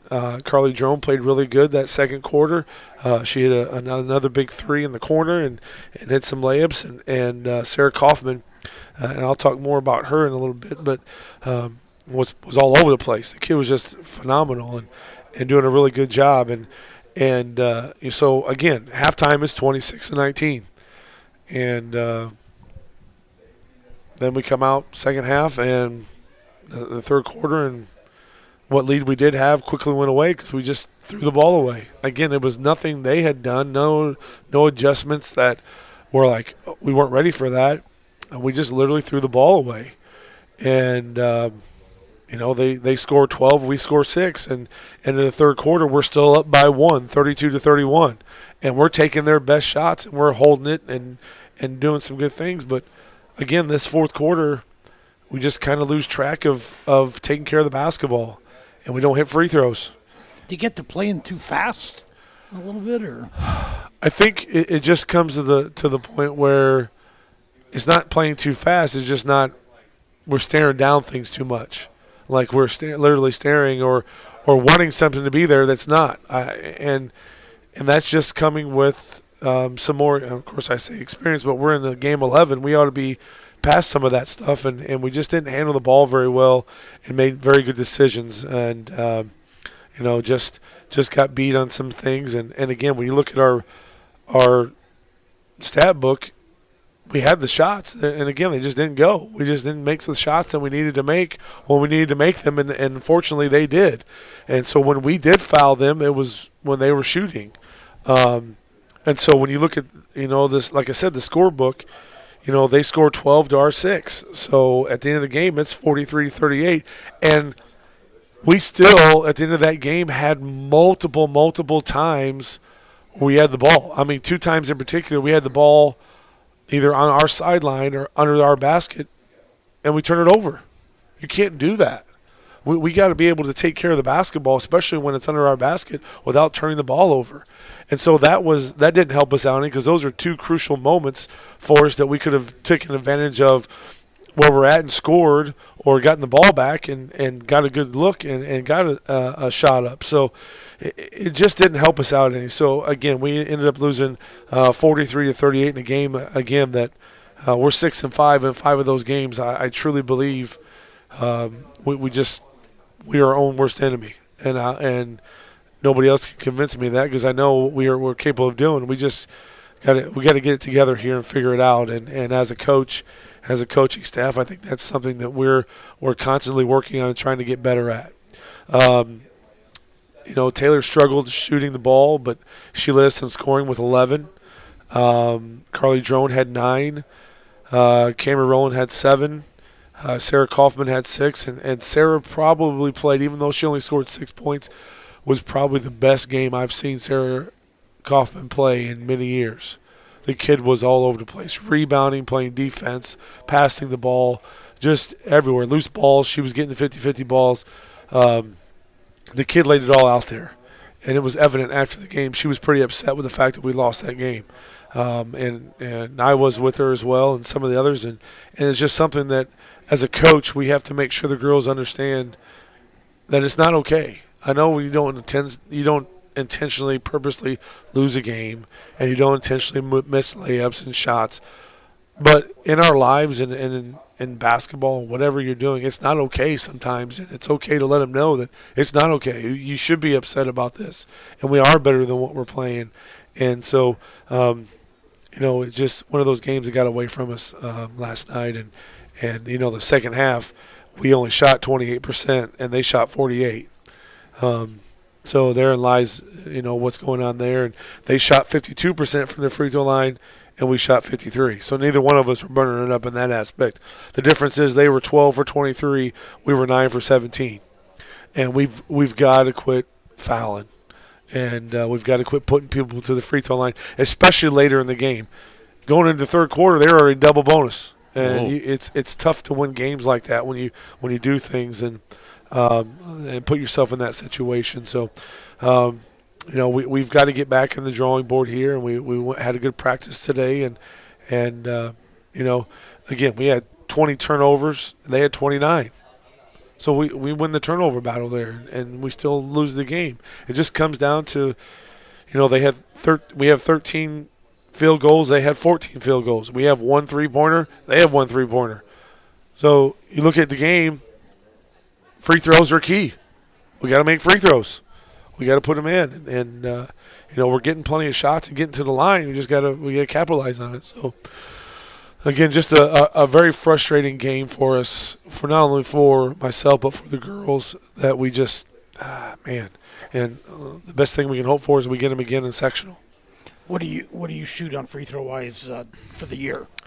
Right now we're shooting in the low 60s, which is not. If we want to win games, we got to get up in the 70s, and so we're shooting in the low 60s right now, and we've got to get that fixed. If we're going to make a run at things and get better, we got to be able to put people away in the free throw line. And there's some games we do, and just the inconsistency yet that we have to be able to put that ball in the hole.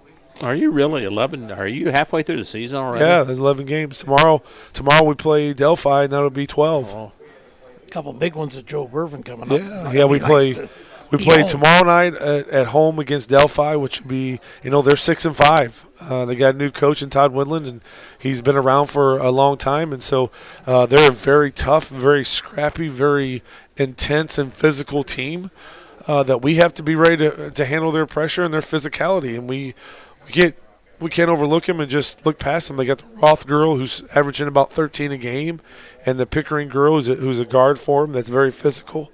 So we've got to be ready to play. Give us halfway through the season, where do you think your team is now? Not where I think where we want to be.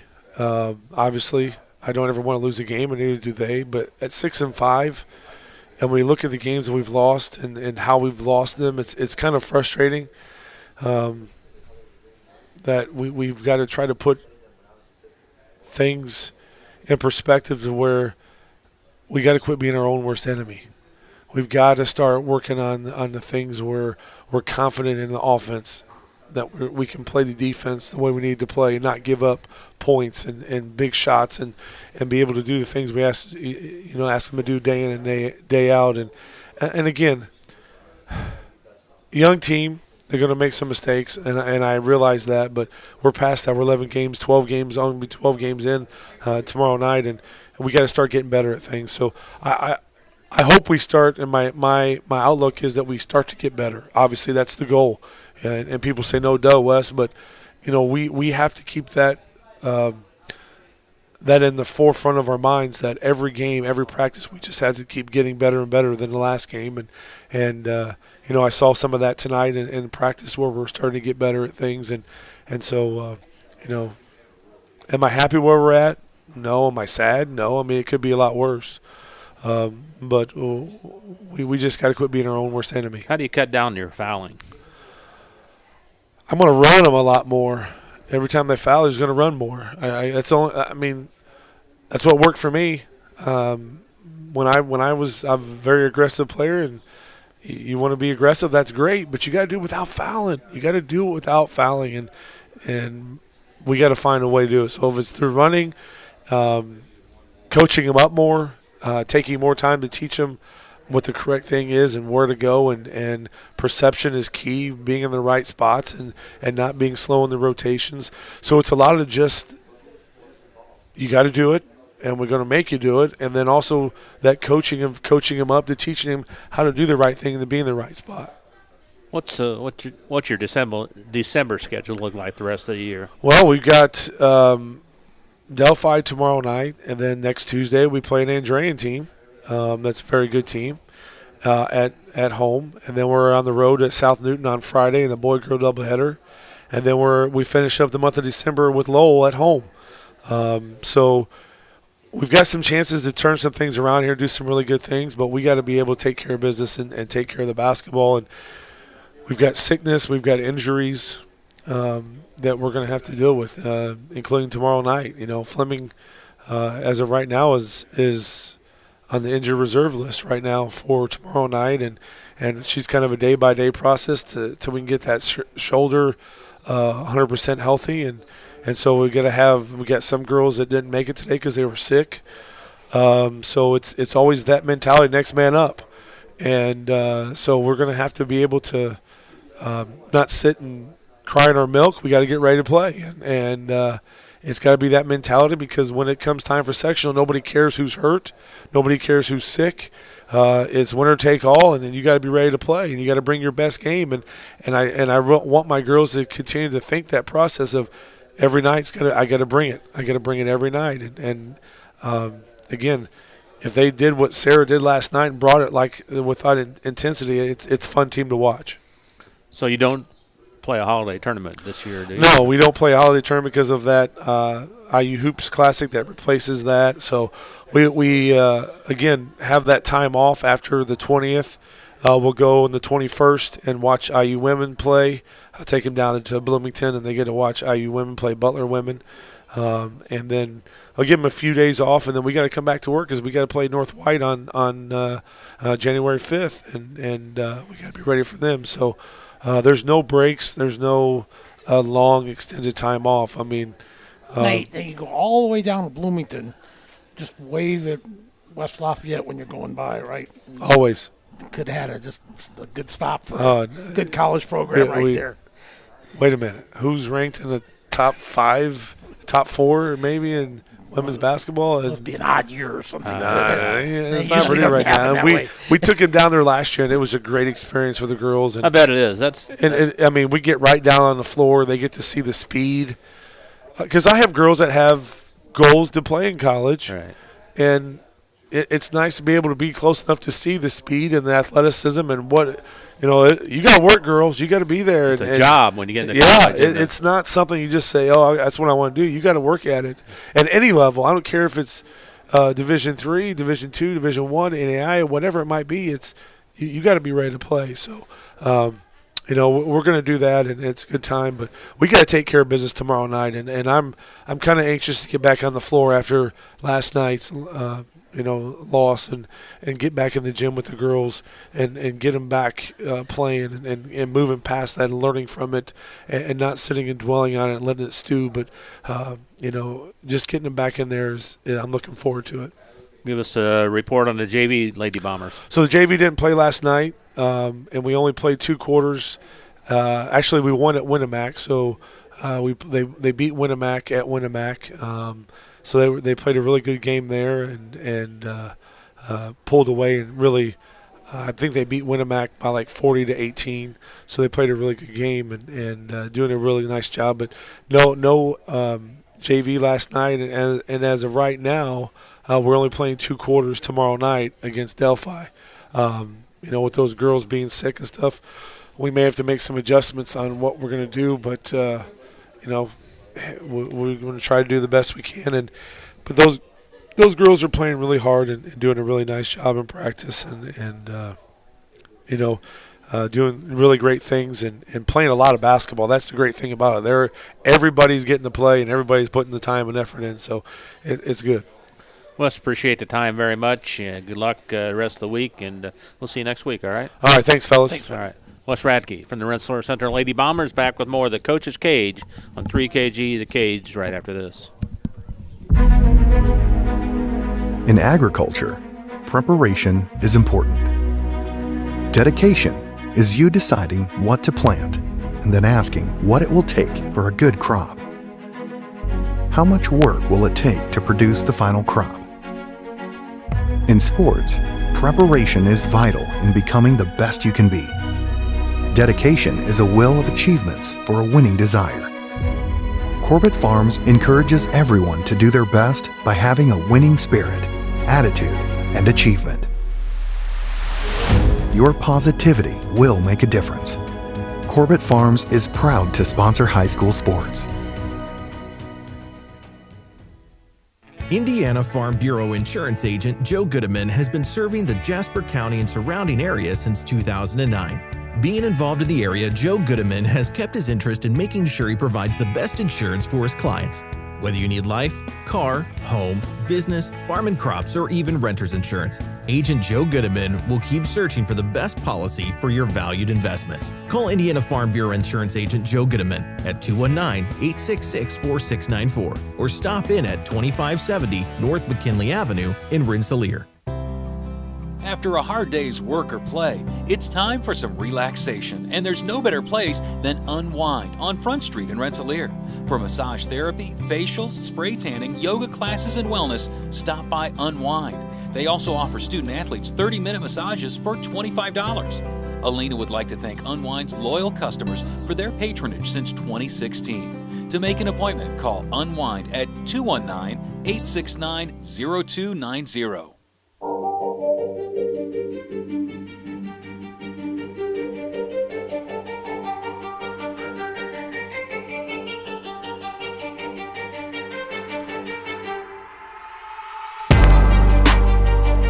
Hey, before he gets out the door, a belated happy birthday to Wes Radke. I did wish you a happy birthday last week, though. See, all right. We won't say his age, but I don't know how old he is. Do you? Not a clue. Hey, Ricky Monemeyer has joined us now from the South Newton Rebels. Ricky, good to see you. How you doing? Pretty good. How about you guys? Doing good. Let's bring us up to date. How many games did you play since last Wednesday, and tell us about it. We played 2 last week. We played down at Seeger on Friday, and then we played down at Delphi on Saturday. The game down at Seeger, it was rough from the start. I mean, we had kids sick all week. We were without one of our starters for most of that game. We tried to play him a little bit in the first half, and then he just got ill and couldn't play the second half for us. But Seeger's super fundamental, super athletic team, and we just had matchup problems all over the floor. They pressed us from opening tip to probably halftime, and then they laid off, and we just couldn't get anything rolling after that. Leading us in scoring that night was Chase Stillebauer with 17, and then Connor Latta with 5. Chase was the one bright spot offensively for us. He was, especially second half, he had a stretch there where he was bucket after bucket, and kind of kept our offense going, even though we only scored 30. But final score was 64-30 in that game. And then the next night we went down to Delphi, and we fought hard. I mean, we were in that game until probably halfway through the third, and then it just got away from us. They outscored us pretty heavy in the second half, and we couldn't get anything to fall in the second half. We ended up losing that game 66-29, and Connor Latta led us with 17 points, and he shot 7 of 8 from the field, and he shot the ball really well. Hit 3 threes. He was 3 for 3 from the three-point line, and he was another kid that was out the whole week before that. So we're trying to get everybody back to speed with the flu and everything else. So practice has been a little rough. The last 2 games have been a little rough, but it looks better this weekend for us at least. I think we match up a little better going into the weekend. It looks like your problems are scoring the ball right now more than right now, defense. yeah. And like I said, a lot of that is just not having kids at practice. We've had at least 2 of our starters have missed significant time, every bit of a week's worth between the both of them each. And if you don't have those guys in the gym, practice speed's a little different, intensity's a little different, and they're not getting their shots up either. Evan Krug is one of our most skilled offensive kids, but I think he's only got like 4 points all year in between the 3 games, and that's just because he's been sick and hasn't been there. So I expect him to start picking things up here pretty soon. He's starting to feel a little better. He's had a good week of practice so far, so hopefully that leads into the weekend. And really, I mean, those 2 games, we had 2 guys with 17 points, 1 in each game, but there's no scoring outside of that. So we have one guy go off, and then the guy the next night doesn't. So hopefully we can pair a couple of those together. And looking for consistency then. Yeah, yep. Go ahead. West Central will present a game that should be winnable for you guys, hopefully, if you play well. First conference game, yeah. It's at their place. They're putting up points, but they're also giving up a lot of points. I know when we scrimmaged them in that jamboree, they pressed us pretty much from the opening tip, but we handled that pretty well, and we beat them in the quarter that we played. So I expect it to be a pretty hard-fought game. Conference games always are, especially the early ones. They can go either way. They return a lot of varsity guys from last year, and you guys know that we're still pretty young and trying to figure that part of it out. So I like our chances going in. I think, if we battle hard, we get shots to fall, we're not turning the ball over, we'll be in pretty good shape. That's been another downfall for us the last couple of games, just the turnovers. Can't win games if you're turning the ball over around 20 times a game. So how do you work on that? Do you specifically work on that in practice more? We do. This week we've been really hitting on the fundamentals side of things, passing on the move, not so much stationary passing, but make sure we're passing, catching, meeting our passes. We're not throwing, bounce passes from over top of our head, that kind of stuff. So cleaning up a little bit of that things, and I think the kids are starting to pick up on what we're trying to tell them. But like I said, I think a lot of our problems will solve once everybody's pretty healthy. It's hard to gain that consistency, that, togetherness that we need to win games. It's hard to do that when you have 2 or 3 guys all the time missing because of the flu and whatnot. Does it take a while to adjust to playing varsity for the first time? And what's that process like? Oh, I'm sure there is. A lot of nerves. I know my first varsity game, at least, there's a lot of nerves, a lot of I don't want to mess up, I don't want to do this, I want to make sure I impress the coach, I want to be able to score, I want to be able to not let my guys score, that kind of stuff. When we have guys that played some varsity last year, but besides Corbin, nobody's had major minutes until this year. So, I think it just takes a little bit of time, and they should be comfortable by now. We're going into our 4th game. The first game of the year we battled really hard, and it's just been the last 2. These Seeger and Delphi are both pretty tough matchups for us anyways, and they're both going to be pretty solid teams this year. I expect them both to win 10-plus games this year each, so not bad losses. They're both good teams. What's the JV been doing so far this year? They are struggling to score the ball too, believe it or not. So our varsity from this year was pretty much our JV group from last year. So the kids that are now sophomores that are on the JV and the incoming freshmen have no JV experience for the most part. We have a few kids in that sophomore class that played a little bit here and there last year on JV, but for the most part, they were practice kids. They played the handful of freshman games that we have, and then they would come in and blowouts, whether we were winning or losing, into games for JV last year. So not a lot of game time for them, and they've still got a lot of learning to do. And I think they'll have a better weekend this weekend too. Matchups are a little better, but that's been their thing too, just turning the ball over, not putting up points like they should. When you got a program like South Newton, so many times we've seen it in all sports. The small schools go in waves, up and down, up and down.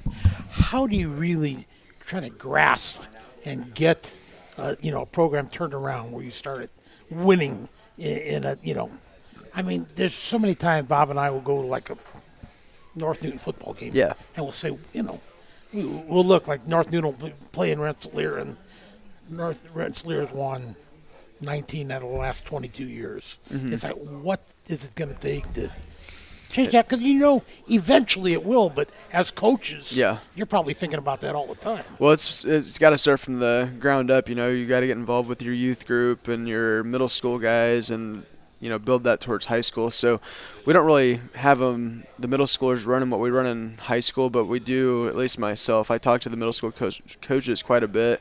Check in, see how they're doing, see how practices are going. I go all the games that I can for that. And I think it's important for those kids to see that I'm at those games too, that I'm watching them, that I'm paying attention to them, that they matter, that kind of stuff. So a lot of it's just you got to start from the ground and build up. So if we can find, especially at South Newton, being a smaller school, if we can find 2 or 3 kids in each grade that can be productive pieces one day, that's a win for us. So at just our middle school groups right now, our 6th grade through 8th grade, each group has a good 2 or 3 guys that we expect to be there as, maybe sophomore, junior, senior as our varsity kids. So I've liked what I've saw so far from our middle school groups. What are the numbers overall in each Pretty class? good. 6th grade, I think they started out with 18. Wow, that's great. I think they're down to 15 or 14 now. Our 7th grade was around 10, and our 8th grade was around 8 or so. But like I said, 2 or 3 in each grade that we're really, focusing on. But you might have those random ones that develop later and get better as they get older. Sure. So, we're never going to count kids out, but if we can develop 2 or 3 kids, I think we're in pretty good shape. Our younger guys are going to start after Christmas time. They play in a Kentland Blue Devil League. I think it's K through 5th, 6th grade, and then our 5th and 6th grade are going to do a travel league, playing kind of the area teams. So they'll play like Benton Central, North Newton, Tri-County, Rensselaer, teams like that. So they'll get out and play people besides themselves at a youth level, which I think is beneficial. As you look towards the schedule now, after these next 2 games at West Central and at Watseka, you've got a big one with Rensselaer Central. How big is that still, in the South Newton scheme of thing? Is that still a big battle with Rensselaer? Might be a little bigger for me than it is for South Newton, just because I coached over there for 4 years. Yeah. That's kind of what I was thinking. Like I mentioned before, I know a lot of people here. I'm still friends with a lot of people that are here, and I cherish my time here at Rensselaer. Some of the, it got me into coaching. It's where I got my first start at it and made some good friendships, and I still talk to some of the kids that I coached even. So it probably means a little more to me than it does to them. I don't think we really consider it too much of a rivalry, but we want to go out and just compete. We know that they're a good team. They're a good squad. They compete in the tougher games that they've played this year. So, and it's our first home game, so we want to put on a good show for the fans. And that'll be a doubleheader, won't it? It should be girls, boys that night. We'll be there, yeah. I think our JV plays the night before, and then our varsity plays on Friday. That'll be fun. We love those doubleheaders. I always like to ask questions. I don't think I've ever asked anybody, but how did you get into coaching? What made you decide to want to be a coach? Well, coaches in high school that I had. So I had Chris Bell, which is a Rensselaer native. He's athletic director at South Newton. He was my football coach in high school. Mike Hall came back when I was a senior. And then that's 2 pretty darn good coaches. 2 pretty good coaches. So those are the 2 that, I emulate a lot. I still, I work at South Newton. I talk to Mr. Bell all the time. It's hard for me to call him Chris. I don't think I've ever called him Chris to his face. I still call him Coach Bell. I'm like, hey, Coach. Even though he's not doing as much coaching now, I think he just does wrestling. But those 2 for sure are ones that I knew a long time ago that I wanted to coach, I guess. But like those 2 are ones that were like, yes, I want to do what they're doing. I want to leave an impact on kids' lives like they left on me and my friends. And I think about times in high school with them still, like just how they handled things, how they ran practices, weight room, in the hallways, that kind of stuff. So I try to carry that over to what I'm doing as a coach now. It's a little different than what we've done in the last 4 years since I've been at South Newton, but hopefully it works. Hopefully the kids know that we care. And I think I've got a pretty good bond with a lot of the kids that we have already. So, and it's nice, Bill, that we have Jake West, South Newton grad, a young guy. He's one of my best friends. Yeah. Is he really? Yeah. Well, he's coaching now. Yeah. Over Tri-County. Mm-hmm. We have Ryan Harrington, another youngster that in his 20s that's coaching at So the youth movement is starting up in high school sports now. As I say, at least in this area, there's not a lot of coaches that have been around for 20-plus years at schools. I feel like when I was in school, it was a lot of those kind of coaches. Right. But I see what you're saying. A lot of younger guys are stepping in, and I think that's important for the growth of the game too. I mean, there's different insights. The game's always changing. Does it give you a little advantage with connecting to the kids on your team? Probably a little bit. We're a little more relatable. You just did it, not that long ago. Weird to say, I graduated almost 10 years ago, but it's a little more relatable. I can relate to kind of how they interact and the way that they carry themselves. But I never thought I'd be one of these guys, but kids have changed a lot in 10 years.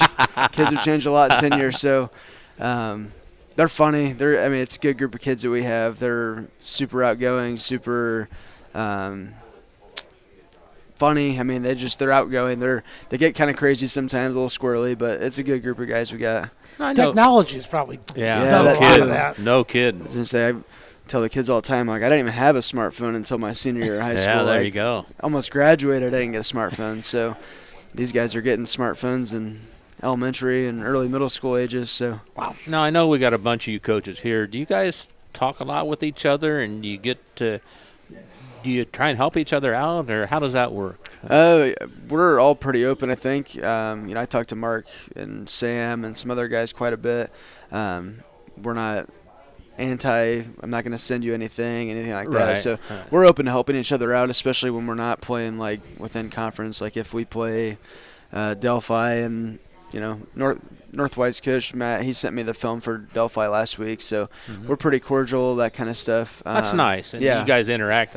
I see you interacting here at Arnie's. That's wonderful. I was going to say, we don't get to see each other outside of games too much, so it is nice to see each other while we're here. Sometimes you see them out scouting, that kind of stuff. But do you scout still? Yeah, I was at Watsika last night. We played them on Saturday. Illinois basketball is different than Indiana's. How so? Just, I don't know, the way the game's officiated, the way the style of play is a little bit different. Watsika's technically, I guess, like a rivalry for us just because we're so close. We're about 15, 20 minutes from each other, and we used to be in their conference. So we still have them on our schedule. We play them every single year. They've got – their numbers don't look very good for them, but they play hard. That's a group that – they're going to play all out the whole time. I think they only played 6 kids last night in their varsity game, and they ended up winning in overtime against Paxton Buckley Loda. So, they're going to give us everything they got Saturday. It's not going to be handed to us. Anything else? I think we covered everything? Yeah. All right, Ricky. Out wandering around here. Who knows what you're doing? Yeah. We'll just leave that alone. Yeah. So, all right, Ricky, thanks a lot, and we'll talk to you next Wednesday, okay? Thank you, guys. I appreciate it. All right. Ricky Monemeyer from the South Newton Rebels. Back in Finish Up for the Coach's Cage with Chad Pulver from the Rensselaer Central Bombers right after this.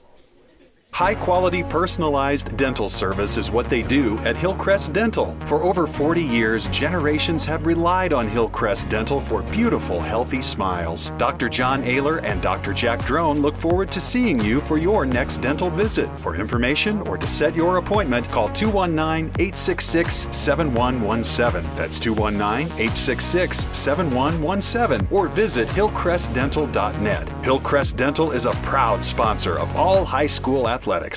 Pulver Psychological Services offers psychological counseling, consultation, and assessment. Locally owned and operated, Pulver Psych focuses on solutions for the community and serves as support for individuals, families, and organizations. Whether you're in need of personal, family, or success counseling, Pulver Psychological Services can help you reach your life goals. Increase work satisfaction, have better relationship compatibility, improve sports performance. Get in touch with Pulver Psychological Services by visiting pulverpsych.com. Working with our customers has been Kentland Bank's trademark for 87 years. We're dedicated to making your visit a lasting one, and helping you achieve your goals is our #1 priority. With 5 locations, Kentland Bank offers all loans needed for today's businesses and families, including car loans, mortgages, agriculture, and commercial loans. We're here to make your busy life less hectic by offering online and mobile banking, bill pay, and P2P payments. Member FDIC and equal housing lender. Hi, this is Chuck Clark with the Underwood Insurance Agency, formerly Preferred Insurance Group. Are you tired of being sacked every month with your auto insurance bill? Do you feel you just pay your premium to your agent and never hear from them? We at the Underwood Insurance Agency work with over 10 insurance carriers to get you our best rate and coverage we can, and we pride ourselves on serving our customers like they are our family. We are conveniently located in Remington and Lafayette. We can be reached at underwoodagency.com. Reach out to us to score big savings. Working with our customers has been Kentland Bank's trademark for 87 years. We're dedicated to making your visit a lasting one, and helping you achieve your goals is our #1 priority. With 5 locations, Kentland Bank offers all loans needed for today's businesses and families, including car loans, mortgages, agriculture, and commercial loans. We're here to make your busy life less hectic by offering online and mobile banking, bill pay, and P2P payments. Member FDIC and equal housing lender.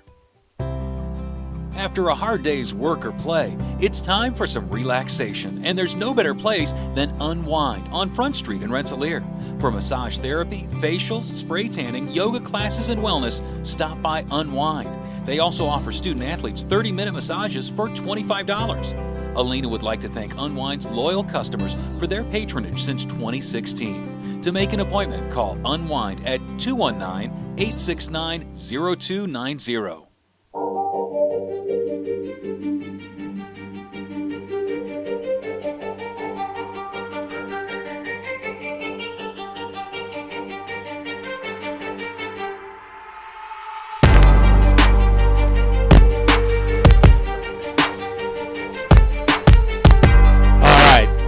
Always batting clean up here is Chad Pulver. That's right. Finishes up the show here just like the headline performer there, right? That's right. Got to close it out with a bang. Close it out with a bang, that's for sure. Chad Pulver from the Rensselaer Sumter Bombers has joined us. And, Chad, before we start talking basketball, you had an injury to your son. Yes, that's true. Tell us what's going on there, if you would. So he has an ACL tear. So it is the ligament is gone, and so we're going to have reconstructive surgery at the end of this month, and he will have about 6 months of recovery and hopefully be healthy and ready to go this summer and be able to. He hopes to play at the next level, and so working on getting himself into shape and being ready and prepared for what comes next in the area. That's right. He's a senior, isn't he? He is a senior. Boy, that's got to be crushing. It's been tough. It's been a rough week. I mean, it happened the Saturday after Thanksgiving, and it was in practice. It wasn't anything that – I mean, it was an unusual play, but nothing that even in the moment it hurt. The practice came to a stop, and we had the athletic trainer right there, and so we were able to handle it. And even in the moment, they test knees by doing a test with seeing where the ligaments are, and in that moment – it didn't seem like anything was really out of sorts. There was pain. He felt like things were needing to be healed. And so then from there, my wife is a physical therapist. I've been around the game for a while, been around injuries for a while. So, I mean, we did the typical thing. You rest it, you ice it, you compress it, you elevate it. And we did all of that stuff. And we got in to see an orthopedic surgeon that next week, and even those tests seemed to be like, okay, we might be in good shape. So then we set up the MRI just in case something else was going on. And then that MRI came back as it was torn. And so we were down in Indy today, met with the surgeon that we'll be working with for the surgery and then the rehab from there. So it certainly changes my household for the season, but it also changes the for my son, the way he expected his senior year to go, and for the guys who've been playing together since they were little. And so it really changes the dynamics. And I can tell you honestly that the games on Friday and Saturday without having him in the rotation is different. And so it's now guys are supposed to move up, and that's what we do. We've talked about it for years, that we run with the horses we have. I mean, but you had a devastating injury last year too. That knocked the kid out. It was right? a junior, yeah. So Tommy, who's now a senior this year, first game of the season, first minute that he was on the floor, dove for a loose ball, and that was the end of his season. Wow. And so and we were very lucky for 4 seasons. We had no major injuries, and we didn't lose people in the season due to injury or illness. And so to have 2 of these in 2 seasons, and both really hustle plays. Tommy was going for a loose ball last year during the game, and Cass was going for a steal when he got hurt this year. Tommy's was diving on the floor, and I think people could understand how hitting your knee on the floor that way could do it. For Cass, he was going up in the air, and it was just his leg was leaned against one of the guys he was guarding as a teammate was trying to get through a slip screen, and I think that's what just caught his foot and knee and twisted it. And so he was up in the air. He was off the floor when it happened. And so, I mean, and it was almost immediate in the air. He grabbed both sides of his knee, hit the floor hard, and then most of the people thought, by the way he was acting, that he must have bounced his head off the floor.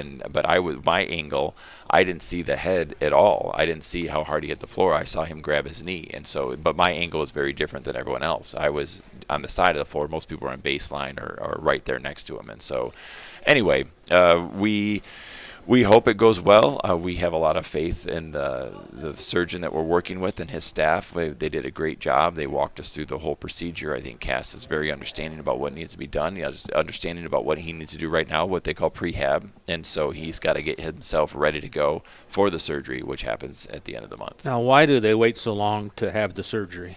Well, part of it has to do, you have to have the proper amount of flexion and extension. So being able to keep that leg straight and as straight as possible, and also bending it as much as possible. The more range of motion you have, the more successful the surgery can be. Okay. And so they're really hoping that in this amount of time that he's getting it to the point where they have full range. And then with that full range, because they will put a new ligament in there. So they're going to actually harvest another ligament from his body and then screw it into the bones above and below, and so it'll be his own ligament that they're reusing in a different way, and then seal that other one and sew it back together. And so he's got a new ligament on the one that's torn, and then the one they're taking it from, they put it in a space to where it can heal and grow back to the way it was, which is why it's so painful. Amazing what modern medicine can do now. I know. I was talking to my wife literally today as we're driving back, and I remember being younger in the early 80s, I think, maybe late 70s, but early 80s is what I'm remembering, and my uncle hurting his knee.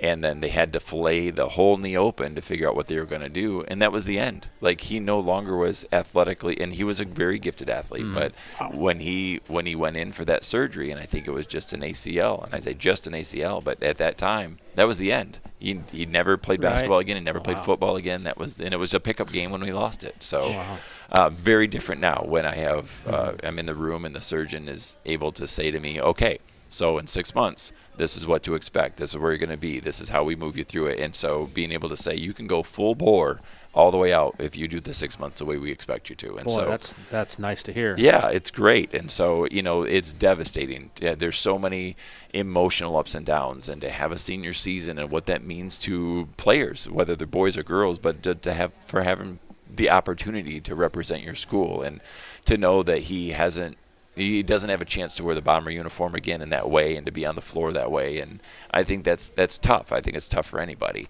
And so we're hoping that he heals fine and it's good, and then there's another chapter that we can Will he still try and be around the Bomber basketball program? Yes, I think very much. So what he's done right now is he's become our de facto manager. So he's become our clock guy, and he'll be on the sideline even the last couple of days. And he's like, how many minutes do you want on the clock? And do you want me to keep score? And so he's finding a way to distract himself. But it is something that we need, being able to, we run a lot of competitive drills in practice, and so allowing for him to be engaged that way has been, I think, good for him.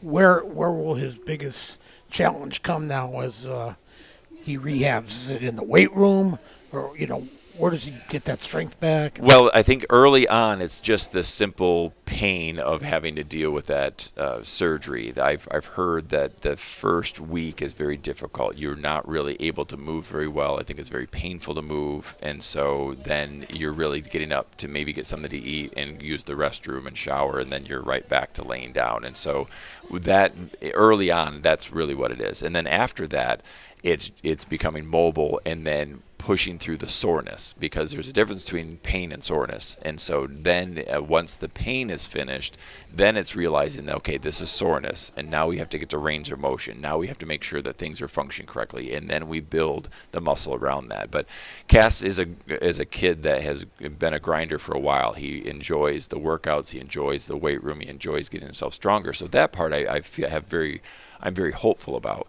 I'm friends with coaches around the area, and I shared with one of my friends that this has happened to Cass, and I said the irony is that since he was in 6th grade, we started doing knee prevention exercises, and here we are in a senior season, and this happens, and his response was, that's probably why it wasn't worse.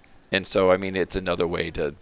It does seem like, why did we spend all this time doing it, when in reality it could have been a lot worse, given the way that when the physician was actually showing the torque of the knee, it's no joke. It was a lot. He's got bone bruises, he's got partial tears of the other tendons down there, but the ACL is gone, which he was able to recreate through description and the MRIs, he's showing us what it is, and he's like, this is what happened. And so, is that hard to handle once it happened, to realize what just took place? Meaning today? Like today, going over it. When it first happened. When it first happened, I think all of us, at least for me, I really looked at it like, okay, I will treat this like I would an ankle sprain. I mean, we had one player go down today with an ankle sprain, which is they're very uncomfortable. They're painful. You can feel the joints pop. You can feel the tendons go over the joints, and so you can hear it and feel it, and so it's very uncomfortable, and it swells, and you have all this inability to move well. And so that's how I approach this. It's like, okay, we're gonna do all the things we know how to do. We're gonna try to make sure we assess it for what it is. We'll get someone involved when we need to, and we got the athletic trainer involved, then we got the ortho involved, and each time we kind of up the ante for we're not getting to the bottom of this, like it's still going on, and that's when it took the X-rays. The X-rays were okay. The bones aren't broken. There's no chips, but we need the MRI, and then that's when it came back that there's a tear, which is the full tendon released, and so that immediate pain, I think, was helped by, okay, it's just something we're going to handle. Like, we're just going to take it in stride. It's, most of our athletes have been through ankle sprains and bumps and bruises, and so we're just going to try to keep it in that category because that's what we expected it to be. Well, you had to play some basketball games too, and we all did. this. We played a couple games in there. So we had Benton Central on Friday night, and 2 close losses. They Unfortunately, were losses. But Benton Central was an overtime loss for us. We lost by 2. They scored 7 in overtime. We scored 5. Tell us about the game. Then. It was a very physical game. I think both teams were very keyed up to go at each other, which is a lot of fun. And the atmosphere was a lot of fun. We played at McCutcheon. And the Benton Central fans were great. Our fans were great. I mean, it was loud. The players were really competitive with each other, and it was a back-and-forth game. We had small leads. They had small leads. They hit a couple big shots. They hit a big shot in the last 15, 20 seconds of the game to tie it, and we had a chance to go ahead with a last-second shot, and it didn't fall, so we go into overtime. And we scored first, which is really what you want in overtime, is to put the pressure on. And then had just a couple lapses in that last little bit, and then they hit. We were down. They were down 1. They hit a 3 to put them up by 2, and we had just a couple seconds to get up the floor. And so we had a good look, and it went off back iron. So it was. I mean, when he let go of it, it was like that could go. But it did not. So we took the loss that Friday night. Who played well for you? Colby Chapman had a great game. Corbin Matthew had a good game. Tristan Wiedrich had a good game. We, as a whole, we played well. I think that, again, I said that, missing part of our rotation and trying to figure that out, I think hurt us. Mm-hmm. I think it's just going from having 9 guys in rotation to trying to figure out how we're going to rotate 8. Plus the biggest guy on the team. Yeah, and Cass has size and strength for us, and so when we take that out of the fold, we're playing a more small ball approach. And Noel and Tommy are not tiny guys, but they're not 6'6", and so to take that presence out of the middle. And then also Corbin Matthew, who we have a ton of need for and want him on the floor for us, but it changed the rotation of how he enters the floor. So we moved Corbin into the starting role, which then, we're now pulling other people off the bench sooner. And so we had to shift a lot of those roles, and it's trying to figure it out. I mean, I'd like to say this whole week has been great for us because we were able to figure out the roles, but, we have 8 guys out with flu and illness right now. So I mean, we're trying is what we're doing. Is we're trying to be competitive, and we're mixing all the teams together. Does that change your offense and defense at all, or not? Yeah, well, yeah, because some of the things that we would normally do, being able to call a play, there are guys that maybe were on the JV end of the floor for a couple of weeks, and so they don't know the terminology, or when you call a play, they look at each other like we don't know what that play is. And so, we're trying to speed them up. We're trying to get them to where we need to go. And I think that's the silver lining, is that we're accelerating some of the growth of the players. And so some of the guys that maybe wouldn't be talked about or in the mix until January, they're in the mix now. and it's because we have multiple guys out with illness, and so they have to be on the floor for us. We have to figure it out, and so we have real tests coming. We have 2 home games. We have North White on Friday, and we have Twin Lakes on Saturday. And so they're not going to feel sorry for us. They don't care who we bring in. Let's go back to the Saturday game. Tell us Sure. about that. So Saturday game, we played West Lafayette in the Jeff Gym. And what we were hoping to be able to do, we fell a little bit short. They put a little spurt on early, so we had to fight ourselves back in the game. Ended up getting ourselves close, right there with them. They hit a lot of 3-pointers on us. I think defensively, some of the things that we had done well in the first week of the season really fell off, as far as we were wanting to be competitive but really weren't aggressive and assertive. And then once we realized that we had a real chance to pull the game and get it back for ourselves, our intensity went up, our assertiveness and aggressiveness on the floor went up. We got steals. We were able to put them in bad positions. Their shot percentage went way down in a little bit, and so we were able to pull in and, again, had a chance to tie or win the game at the buzzer. The shot didn't go down, but given where we were, I think at one point we were down double digits, and we were able to fight our ways back into the game and then have that chance to go at them. And so the learning opportunity that we've talked about is, if we would have won both of those games, we'd feel great. I'm not saying that I would rather have a loss than a win, but would I trade a early December loss for a March win? Yep. I would every time. And so both of these teams are in our sectional. Both of these teams are in our conference. So we see them again. So exactly what I thought was going to happen is probably what's going to happen. But those games don't count in your conference. They do not count in the conference now. So okay. Twin Lakes, BC, West Side are all in our conference. And we see Twin Lakes starting this weekend. We'll see West Side after the new year. And then BC is our last conference game before we do the crossover. And then all of them are in our sectional. Who ended up winning that tournament? Harrison. Harrison ended up beating BC, I think, by 11. Okay. And so going into the semifinal, we went into overtime with BC, and West Side and Harrison went into overtime. Oh, really? And then the next night, BC lost to Harrison in the championship by 11. And then West Lafayette and us we were a 2-point loss to West Lafayette. Right. Give us a scouting report for this weekend. Well, we have North White coming on Friday, and then we have Twin Lakes on Saturday. So we have seen Twin Lakes. We know that Ken Adams doesn't sit still and wait for things to happen. He's going to be making some changes. And so who we saw a week ago is not going to be who we see coming up this Saturday. So I'm hoping to get a little bit more film on them as we get closer to that. North White, it's really going to come down to we have to take care of our business. I mean, our North White has maybe less in the cupboards than they did a year ago when they put on such a good run all season, and they had guys that, it was a great senior class, and they played really well. But what we know about North White is they're disciplined. They move where they're supposed to go. They know the scouting report.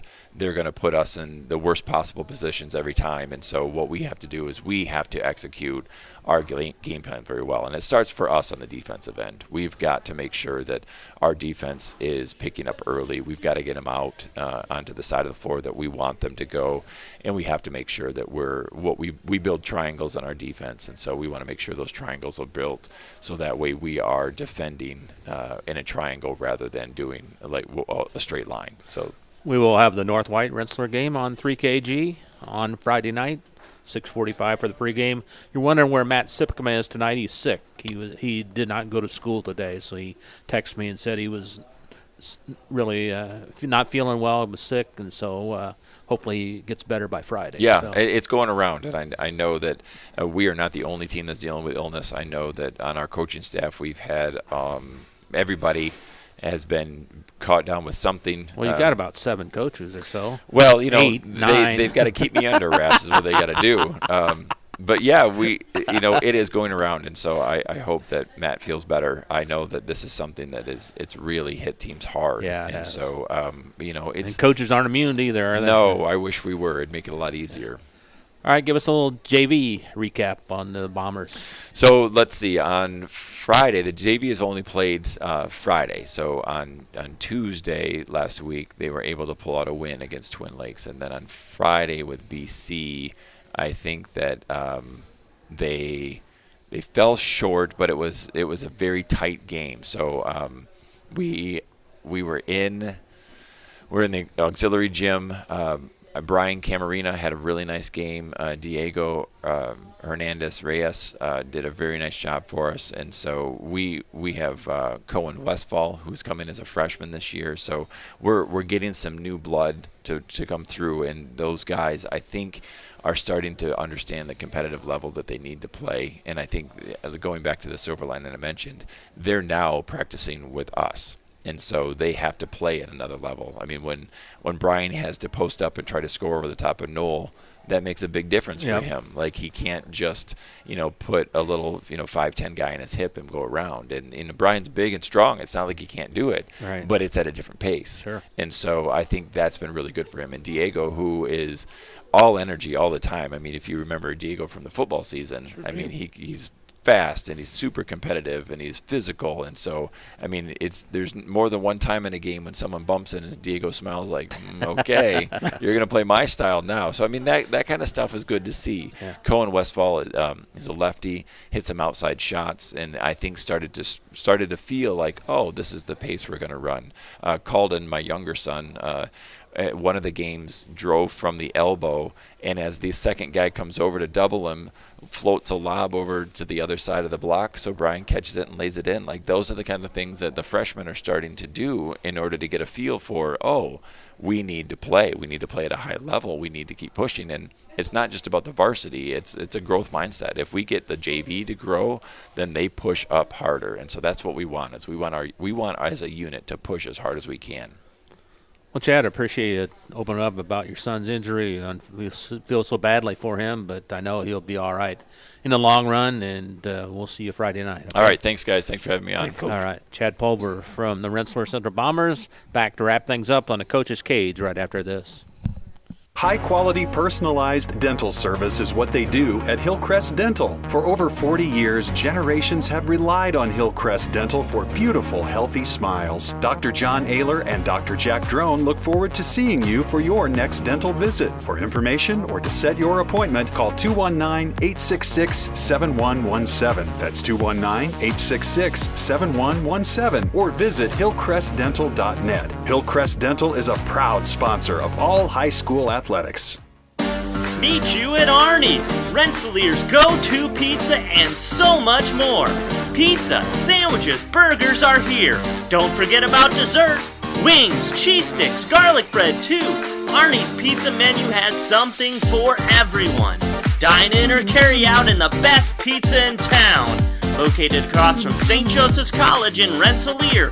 Call 219-866-9999 and meet you at Arnie's. Founded in 1931, Community State Bank in Brook is your community bank. We specialize in relationship banking while offering the technology required to meet your modern banking needs. Community State Bank is the area leader in new construction loans and home mortgages. Our lenders know small business and have products to meet your farm and business needs. We're available to get to know you and your needs today at 224 West Main in Brook or by calling 219-275-2441. Pulver Psychological Services offers psychological counseling, consultation, and assessment. Locally owned and operated, Pulver Psych focuses on solutions for the community and serves as support for individuals, families, and organizations. Whether you're in need of personal, family, or success counseling, Pulver Psychological Services can help you reach your life goals. Increase work satisfaction, have better relationship compatibility, improve sports performance. Get in touch with Pulver Psychological Services by visiting pulverpsych.com.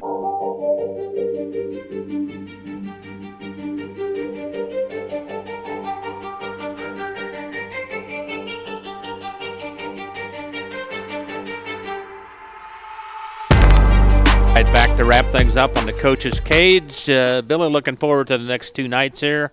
The battle for Newton County and girls basketball north at South Newton tomorrow around 6:15 for the pregame show, 6:30 for the tip-off approximately, and then Friday night 6:45 pregame boys basketball North White at Rensselaer Central. Looking forward to it. Yeah, it should be a fun couple days.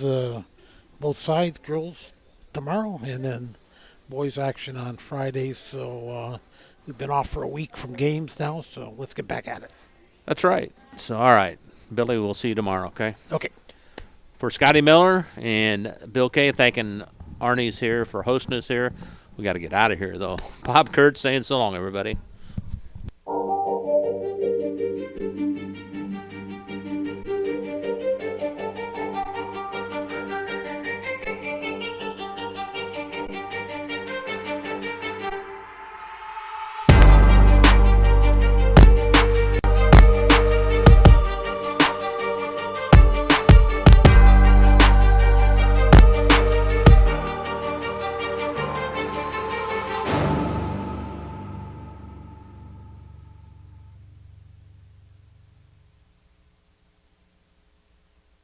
The proceeding was a presentation of 3KG Community Broadcasting.